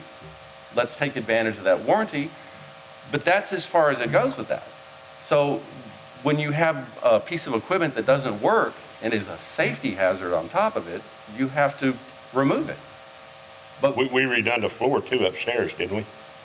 that was a warranty item. That was a warranty. Yeah. How much has the city paid, Wayne or Ava, on the Opera House, labor and all, since they took over? We'd have to get cost on this. I mean, the labor is just maintenance of the building. We maintain all our buildings, okay? Some of the items on the 42-item list is the light bulb doesn't work, or a light in a particular spotlight doesn't work, and things like that. So that's maintenance that we do. So we're bringing you the items that really cost money. I don't know, Avery, do you have any? Most of the items we addressed in-house.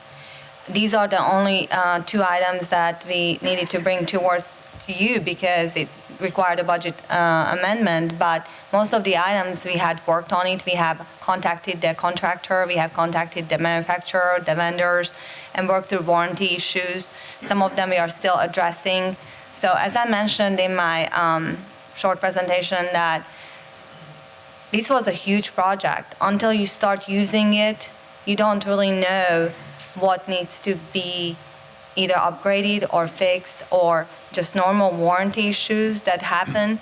So we have worked through a lot of these issues over the last 6 months or 7 months trying to correct them. Yeah. Well, Mr. White said that he gave y'all a list a year ago, I believe that's what you said.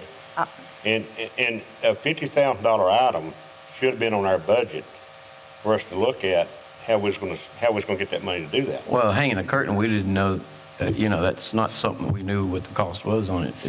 We're getting around, finally when he took it down, okay. Yeah, but what I'm saying is, Wayne, he said that he gave us that list or gave it to somebody, he don't remember who, a year ago.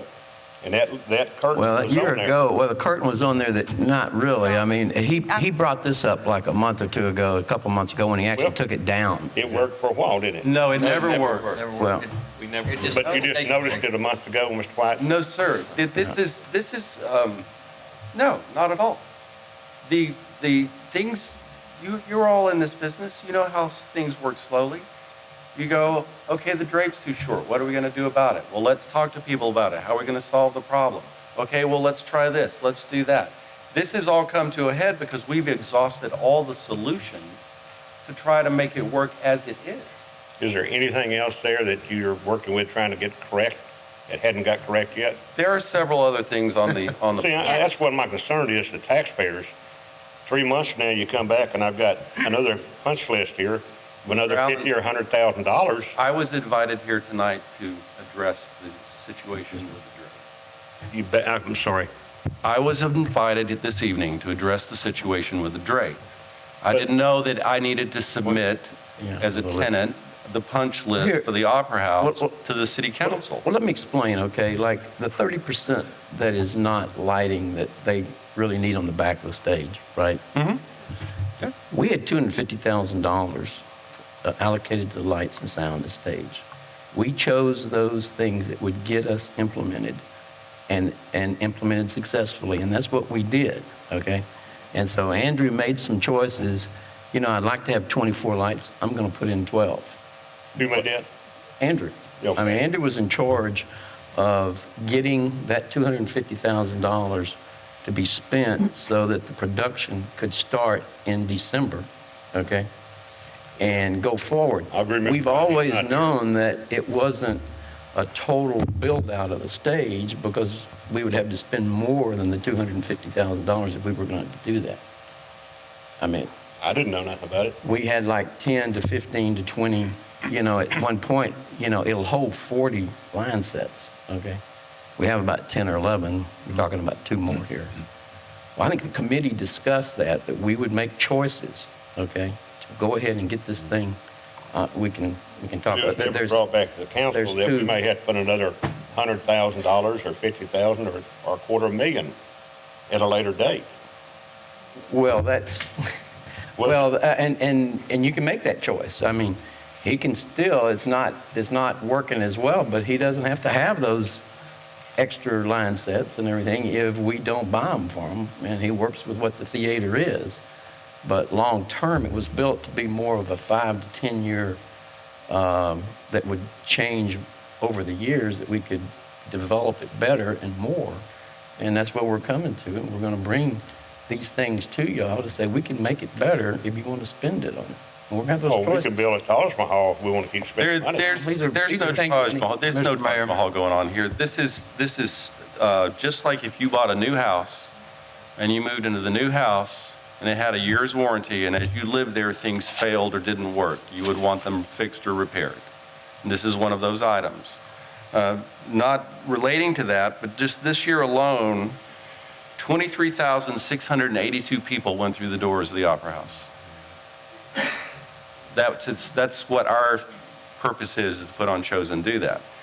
We could double these numbers if we had a facility that would compete on a regional level.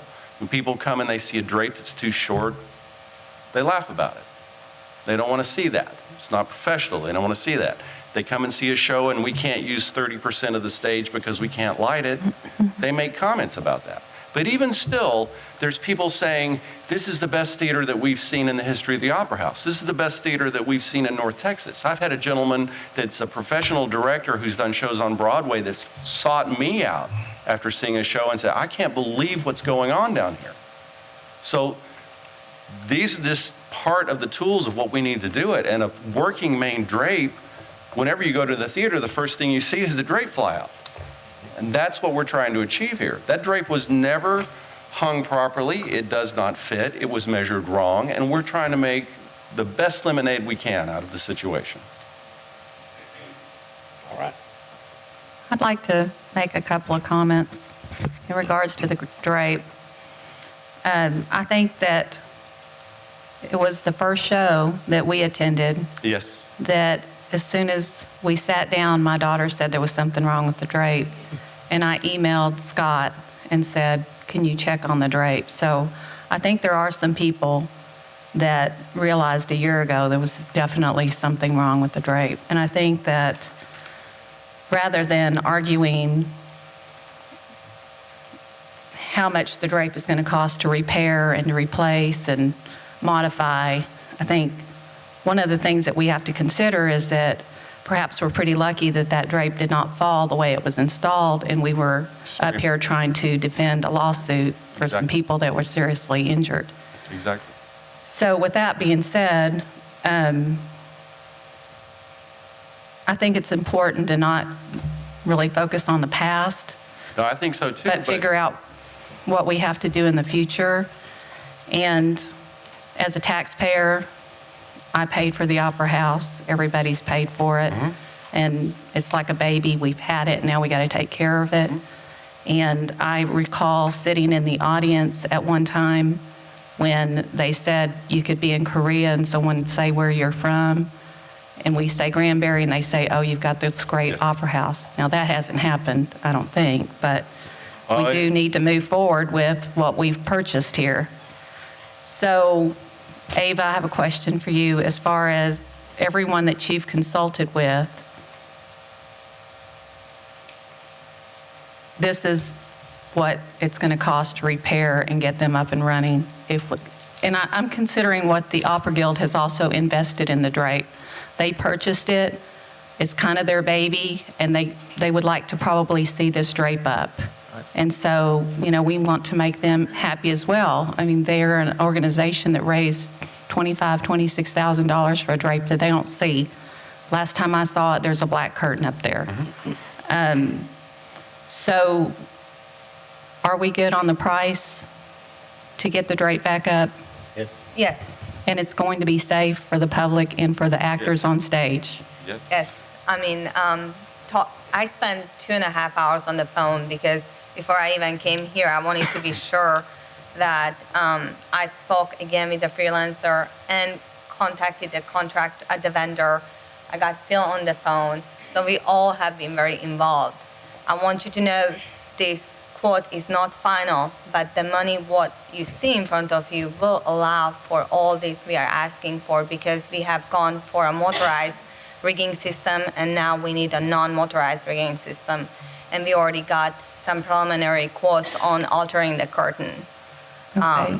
And then furthermore, there's a punch list that was sent to the city. And is that something that we'll be seeing at budget meeting? And can those items wait until June budget meeting? And maybe we can see them ahead of time. Maybe there can be, I know there's a fundraiser coming up, but maybe there could perhaps be some fundraisers where everybody can get together, including the Opera Guild, to help with some of the expenses in this 40-item punch list. It's all done. It's all liquid. It's all possible. Okay. It really is. I think it would help the council if we were able to see that as well, so we kind of know what we're up The majority against. of those have been done, right? Yes, I received this list back in July, and since then I've been working with Kent, our building maintenance, going through the list and addressing the issues. A lot of them have been resolved. A lot of them we are still working on. You are more than welcome to see that. We did not come to you with the punch list because we felt as city staff we need to address it and try to come to some type of resolution. we brought these two things to you because obviously we need your approval to go forward with that. But there were some really small issues on the list. So Ken, because he's in the building, he's able to identify every issue that we might not see. Okay, thank you.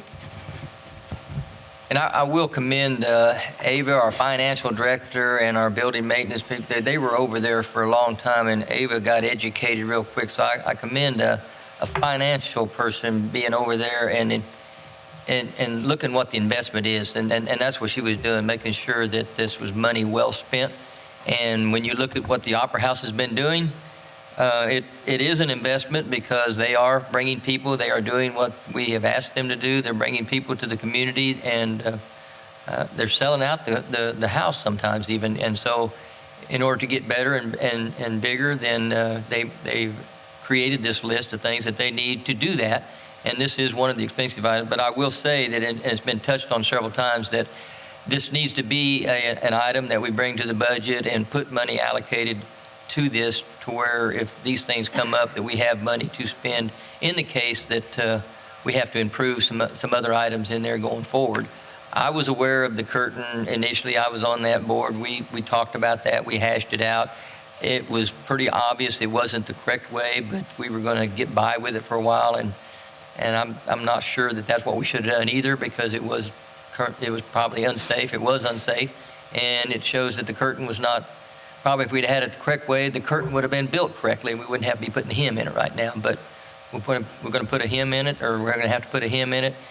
And the cost to hanging it, Ava was able to go in there and show where we could save some money there again. That's what she does well, and saved us some money on the rigging part of it. And she got really educated on that also. So it sounds like it's something that we need. The curtain needs to be there. It needs to be functional. And it sounds like everybody has worked on the lowest price possible for that. If that's what I'm hearing. Mr. Couch, I think you got something you want to add to that? Yes, I believe there's a desire here to work with the theater company to be sure that we get the theater exactly the way we want it. And we knew up front that that wasn't going to happen from day one.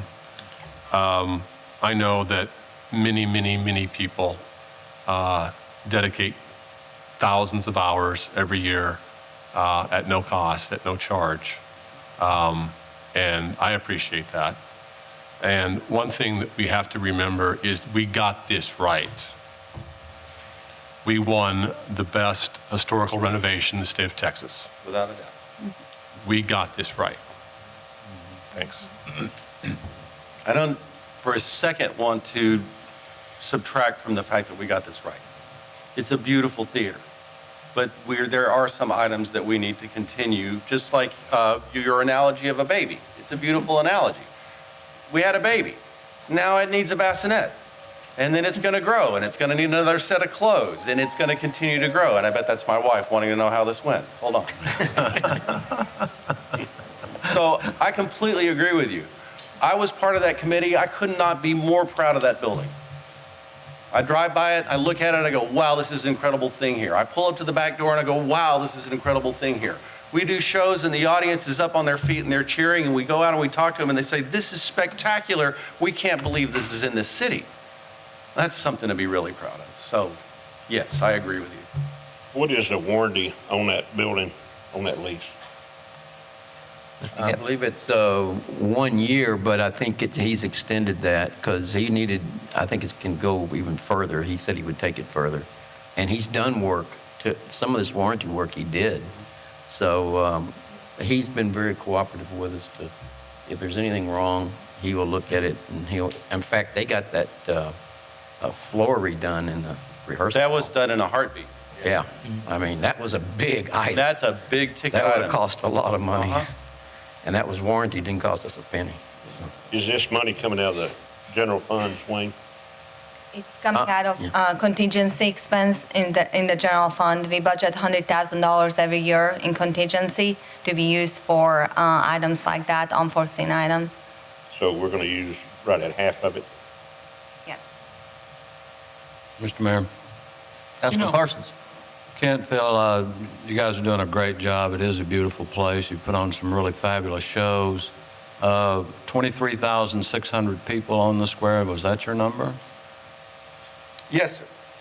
Fabulous. And it's only growing, right? I mean, the last two shows, Legally Blonde and It's a Wonderful Life. This is the bell curve. It had to be, you put 5,000 people on the square just with It's a Wonderful Life, right? We put 28 easily, performances? 20 performances at 271 capacity. Okay, that's 5,400 people. I think that was probably one of the most successful shows in the history of the Opera House, period. We turned people away. We put chairs in the aisles. And what we've seen since last January the 6th, it's really funny, is I've seen this continual percentage increase. I think the show last year in January was 21% occupancy. And then we climbed to 30. And then we climbed to 40. And then we did Miss Daisy, which we ran 2 extra weeks, which went to 60. We see this increase, and what it is that people from out of town and citizens and people in the area are coming to the theater and they're seeing it and they're re-experiencing the love of it and they're coming back. There's a lady that brought her family back 3 times from Houston. So the magic's working. It's working. Yes, sir. Mr. Mayor, I move we approve this expenditure to a limit of $45,000. I'll second that. I've got a motion by Mr. Parsons to approve the, approve the adoption of the budget, and I've got a second by Councilman Perkle. Council, any more discussion on this item? If not, Councilman Parsons, how do you vote? Councilman Allen? Nay. Councilman Couch? Yay. Councilman Perkle? Yes. Councilman Myers? Yay. That is approved. Thank you, City Council. Thank you, guys.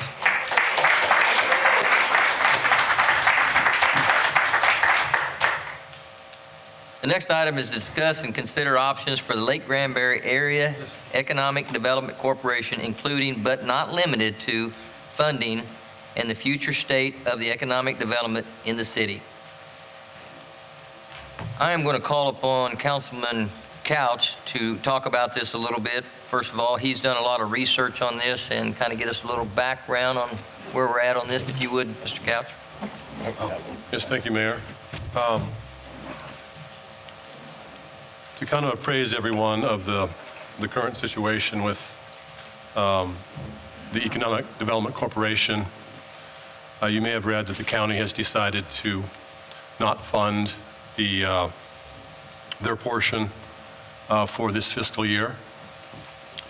And as you heard in a previous meeting, that this is a joint effort and that it requires both parties to participate. So we don't have a lot of choice in this matter.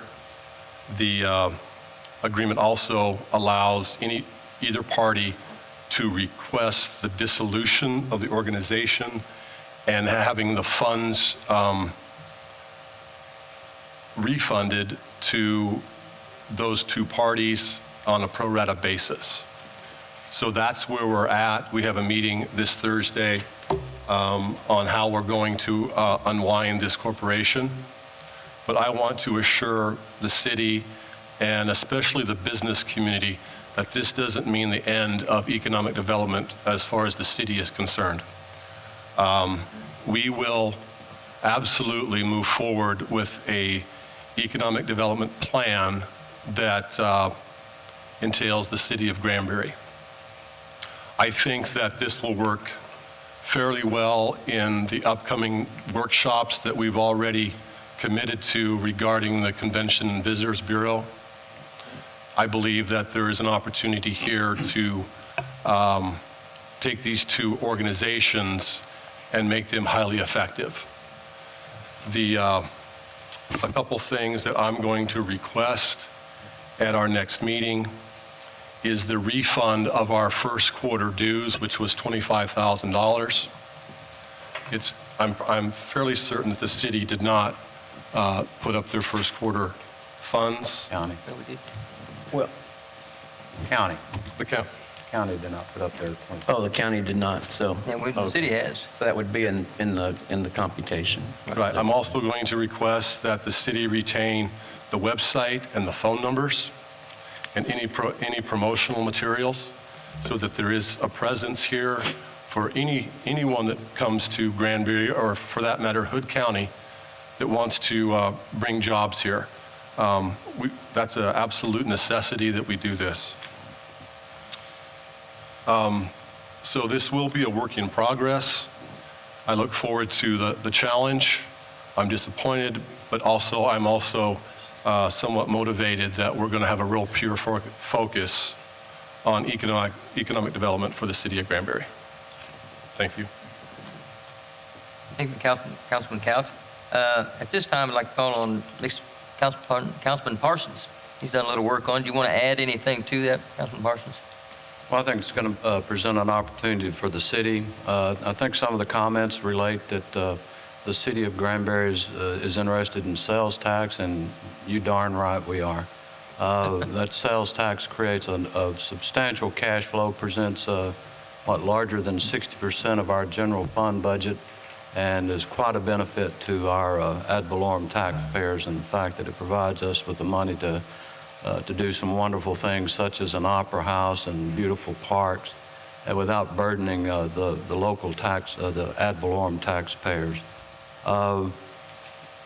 In the past, on the operation of the EDC, I think the city has provided, I don't know if the right word is pro bono, but we have provided legal services and accounting services and payroll services. I would like to ask that going forward in this dissolution process, that all cost for the economic development operation and/or dissolution, whether that's attorney's fees, accounting fees, auditing fees, whatever those fees are, that those be paid out of the available funds that are in the Economic Development Corporation and not be paid out of or provided pro bono by the city. It does provide us with an opportunity to move forward in economic development, and we look forward to that process. Thank you, Councilman Parsons. Is there any more discussion on this item? Well, at this time, there is no motion to this. This is a discussion item, so we'll move on to the next item. No action taken. The next item is to discuss and consider approving a public improvement agreement by and between the City of Granbury, Texas, and the YMCA of Metropolitan Fort Worth for the installation of public water and sewer located along James Road to support the Hood County YMCA development. The total cost of the improvements are unknown at this time. Council, I had asked the attorney to supply you with a memorandum here. Stuart, you want to give just a quick summary of this memorandum, if you would, please? Mayor, at your request, I did go back and research the city's ordinances with regards to the installation of public improvements in the city, as well as the negotiation of the public improvements agreement, and I prepared the memorandum that you have there. To be brief, the conclusion paragraph of my memorandum resolves that it is my legal opinion that the City of Granbury subdivision ordinance specifically requires that a developer be responsible for the cost and construction of all infrastructure necessary for the delivery of water and sewer service through their proposed property development. And furthermore, I'm of the opinion the subdivision ordinance requires that prior to the commencement of any construction on any public improvements, the developer should A, hire a civil engineer to design the improvements, B, submit for approval of the city engineer the plans, specifications for the public improvements, and C, sign a public improvements agreement with the city. Furthermore, the ordinances of the City of Granbury clearly say the PIA may not be approved by the City Council until the developer has prepared the agreement in conformity with all of the applicable provisions of the subdivision ordinance, including but not limited to securing the city engineer's approval of the plans, specifications, quantities, and cost estimates for the proposed public improvements. And so I guess if you're asking my opinion at this point in time, it's my understanding that The city engineer has not approved the plans, specifications, or cost estimates for the new project, and I don't think the city council has the authority to approve a public improvement agreement at this time. And with that said, right now, there is no actually public improvement agreement. The council consideration for this PI must be prepared in conformance with the provisions contained with this subdivision order, and finally, quantities and estimated based upon the approval of the construction engineering plans further. And the city has not received any of this following information, which is the information that is required. First of all, the city engineer approval of the plans, also the engineer's estimates of the probable cost based on the approved engineering plans, and any subdivision ordinance variances tied to the utility design submitted by the developer. And number 4, no formal dedication request from the Granbury Independent School District regarding the private pump station. At this time, the city has received a verbal understanding in the meeting with the Granbury School, but has not dedicated it, provided there is no hazard or risk for the operations of the school. And also, the PIA presented it in its proper form. The city engineers, community development director, and public works director have not signed a public improvement agreement at this junction due to the completion of the status.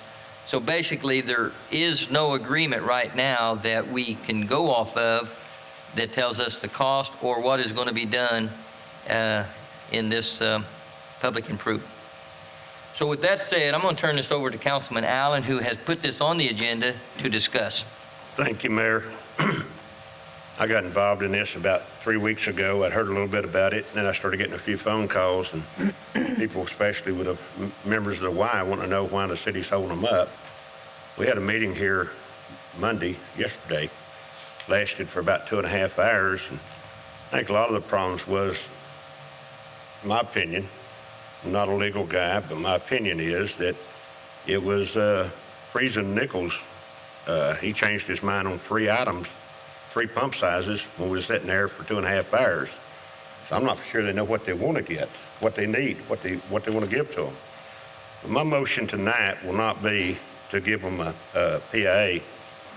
What I want to do is, when it comes time for a motion, I'll make it. But I think it's a county we're dealing with here. I think we need to work with them to get them started. They were told at one time they could, and then they were told the next time they couldn't. And I went in those meetings, so I don't know who's lying and who's telling the truth on it. I wasn't there. But I know in the past we've let people do things, or we haven't let them do things. We've made motions upon intensity of something else happening, then we doesn't have to bring it back before the council. And that's what I want to do tonight. I want to make a motion to allow Hood County and YMCA to start construction and continuing their work at the site contentiously upon them securing the PIA before hooking up to the water service. That way we're not waiting another week, we're not waiting another year, another month. I think we can get started. They're not going to get their, can we do that legally or not? No, that motion's illegal, because what you're asking the council to do is designate its legislative authority, i.e. discussion of the PIA and passing it to some staff member later on. So no, you can't. No, it would be brought back before the council. You just said it wouldn't be. Beg your pardon? You just said it would No, not I be. said that earlier, but my motion didn't say that. My motion says, I'll make a motion to allow Hood County and YMCA to start construction and continue their work at the site contentions on them securing the PIA before hooking up to water and sewer. They can't start construction under the ordinance until the PIA is approved. You can't make a motion to allow them to violate your ordinance. Right. You may be right, I'm not an attorney, but I tell you, it's really heart sickening to sit here and you go downtown, you go to a bank, and they tell us we're the hardest city to work with to get something done. I don't think there's anybody up here tonight, our city manager or mayor or you either, can tell us when this is going to happen. All I can say is the project can move forward when the county submits its design to the city engineer. The engineer approves the design and the PIA is signed by council. Then they can move forward. That's what the ordinance requires. Well, but last Wednesday, they turned in everything they needed. And then Freeze and Nichols says, well, I'm not going to be working Friday, or Thursday was New Year's, or Friday, and I can't look at it until next week. I mean, that's just a delay. Council, I think we've got Justin out there as freezing Nichols. I'm going to call upon Justin just to get up and defend the fact that what information you get and what we're really waiting on. It's not freezing Nichols' responsibility to tell them what to send, but to review what they do send. Yes, thank you, Mr. Mayor. That is correct. Introduce yourself, Yes, Justin. I'm Justin Oswald. I'm a professional engineer, and I work for Freeze and Nichols in Fort Worth, the engineering firm, and we are your city engineer. Thank you. I work with Scott Sopchak to review all development in the city. Where to start? The major issue here is that there is a lift station that No, what, sir?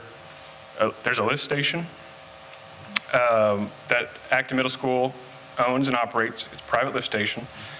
Calculations were requested from the YMCA's engineer on the capacity of that lift station, confirmed that it could adequately service the YMCA and the school at the same time without causing a sewage overflow. One of my comments related to that discussion was there is a pump system built into the YMCA that will backwash the swimming pools for sanitary reasons.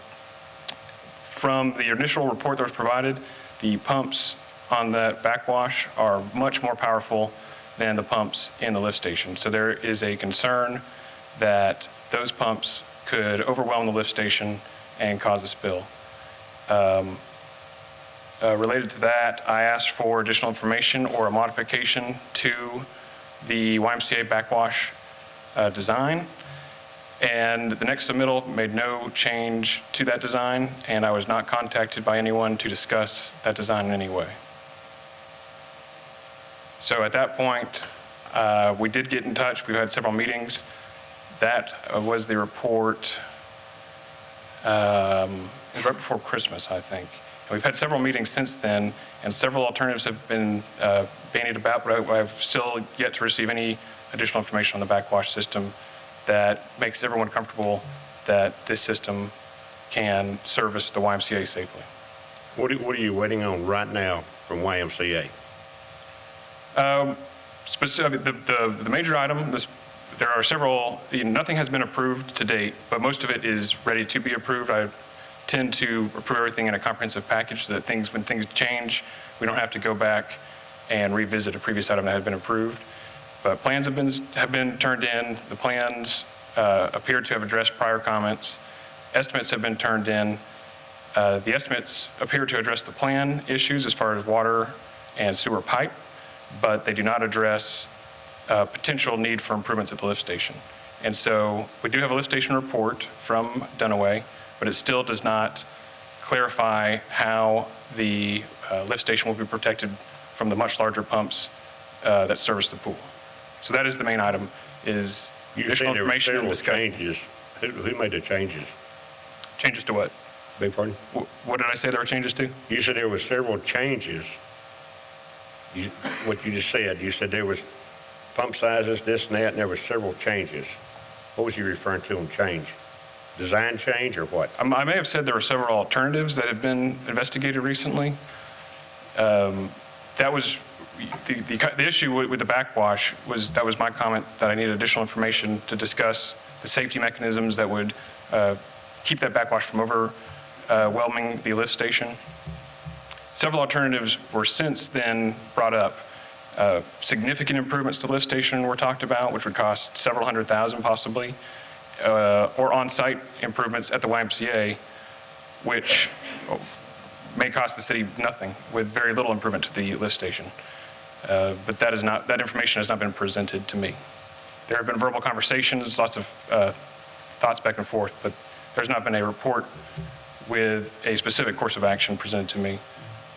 Nothing's been turned into you that you come back, it was on your list, and you asked to be changed.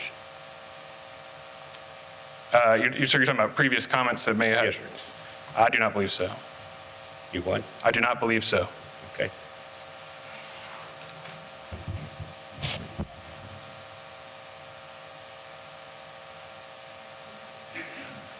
Council, any more discussion with Justin, with Freeze and Nichols here?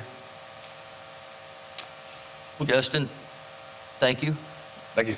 I will add, I think it was brought up that in the history of this, and I was involved in several of these meetings, and we do these, as a matter of fact, we're doing one with the school right now on a $80 million project, and it's working, but these meetings, these workshops that we have are to keep the people informed that are working within our city that haven't worked with the city before, like the YMCA and the construction people of the school and these that of what is required through the city.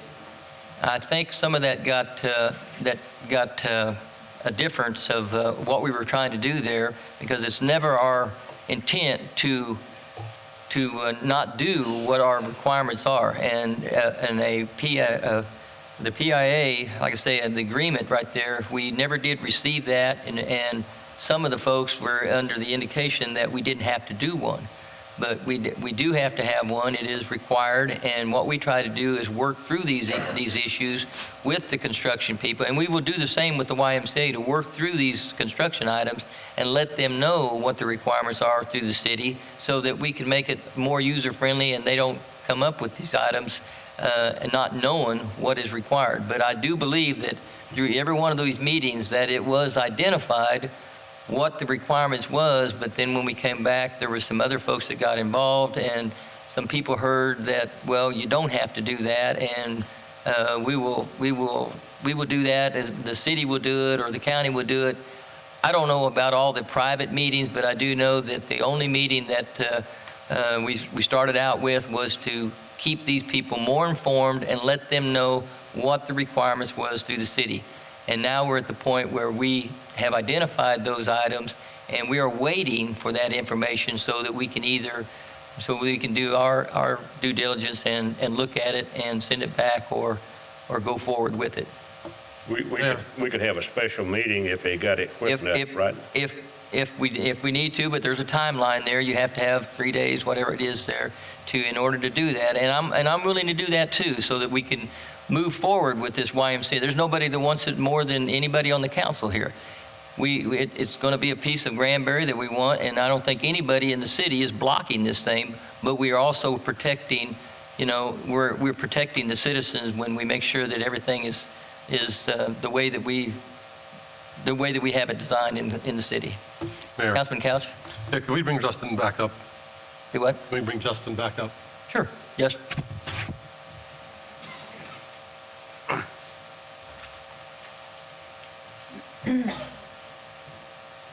Justin, just for clarification purposes, what you're basically waiting for is their engineer to approve the lift station. What I'm waiting for is a report from their engineer that shows calculations that show how the lift station will be able to, well, it'll meet the flow rate requirements of the YMCA in the school. They have produced a report. It does not address to my satisfaction the much higher flow rate relating to the pool backwash. Okay, and once you get that, then we're good to go with the council as far as approving this PIA? Well, there are other components of a PIA agreement: the plans, the cost estimate, and I think variances to any changes to city standards. So we've received all that. I still have not completely reviewed it, but it is my understanding that it has been addressed at this point. So I don't want to, I guess what I'm trying to say is I'm not promising that once that comes in, everything else is done. But when that comes in and we get the cost for any improvements itemized by their engineer, and I agree with those costs, then we should be ready to go. Okay, and how long will it take you to review what you have now? What I have now, I have not reviewed in a comprehensive manner because it has not addressed the backwash issue.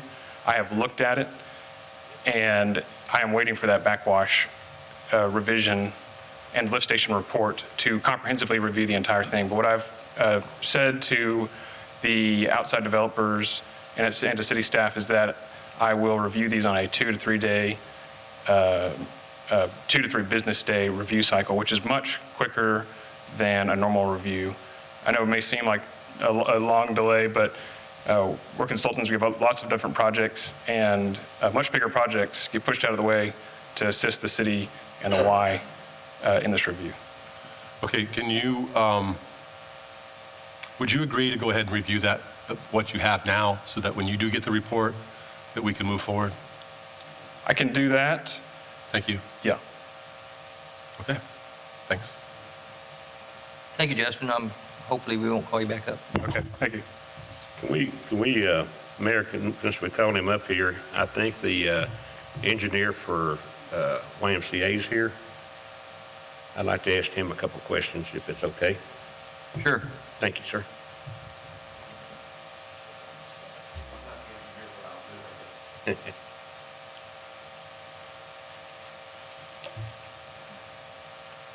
Todd Baker, I'm the Vice President of Construction for the YMCA.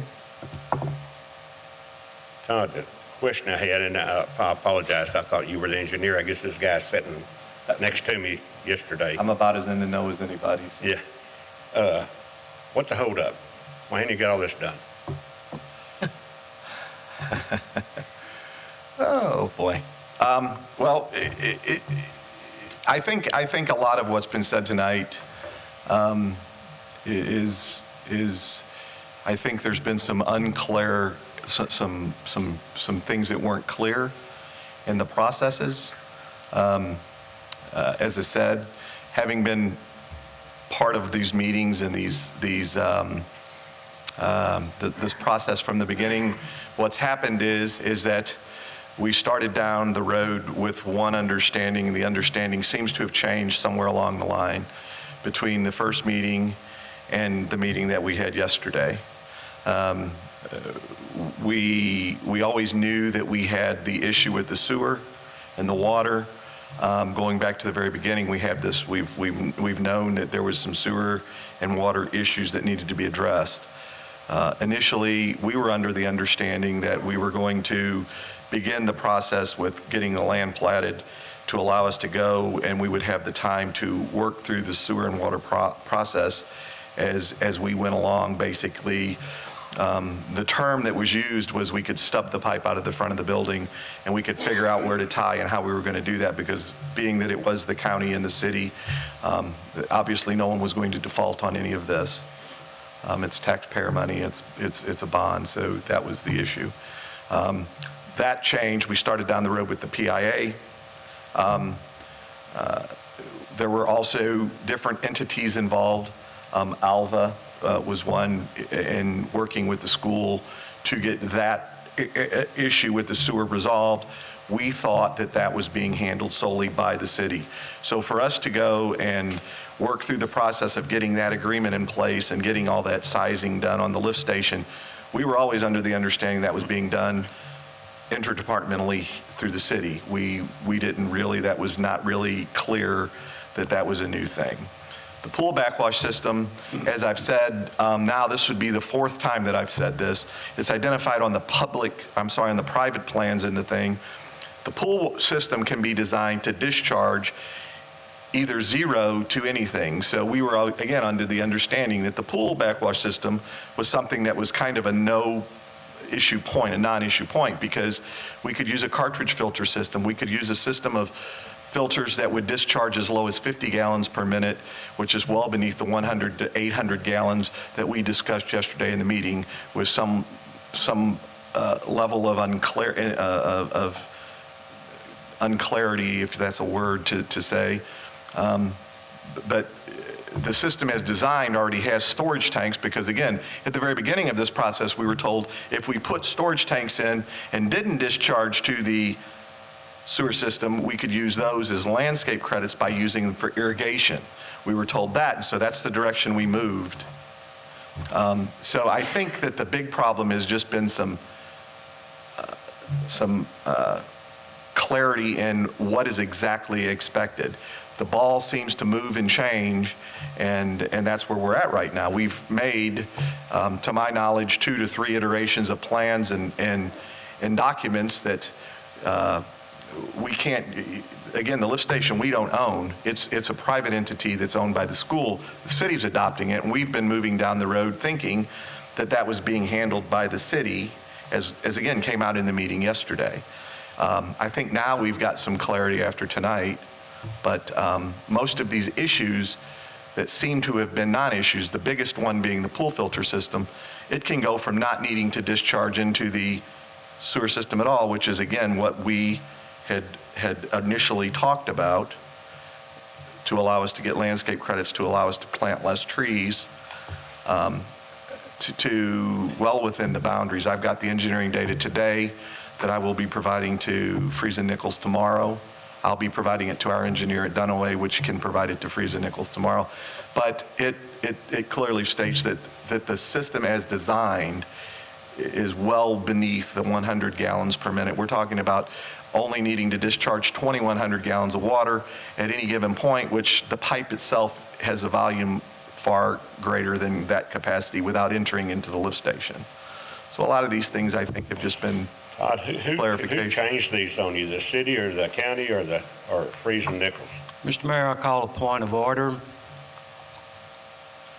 The item on the agenda calls to consider and approve a public improvement agreement. We do not have a PIA in front of us. Although I enjoyed the conversation and talking about what's going on, and I, as much as anyone, am ready for the YMCA to be done, this whole discussion is out of order. Thank you, Mr. Parsons. And I wouldn't. We will go for, I'm sorry, we're going to go ahead and go forward now. Thank you. Thank you.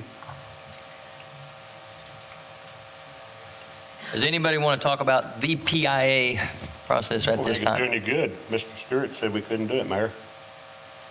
Don't have one. At this time, we don't have a PIA. If there's no further discussion, this discussion is complete. No action taken. At this time, I will now declare that the Granbury City Council is convened into open session and all members are present.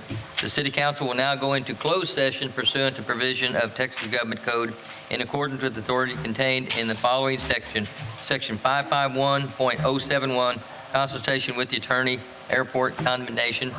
Council, if you would, take about 5 minutes or so and meet back in the chambers. Thank you.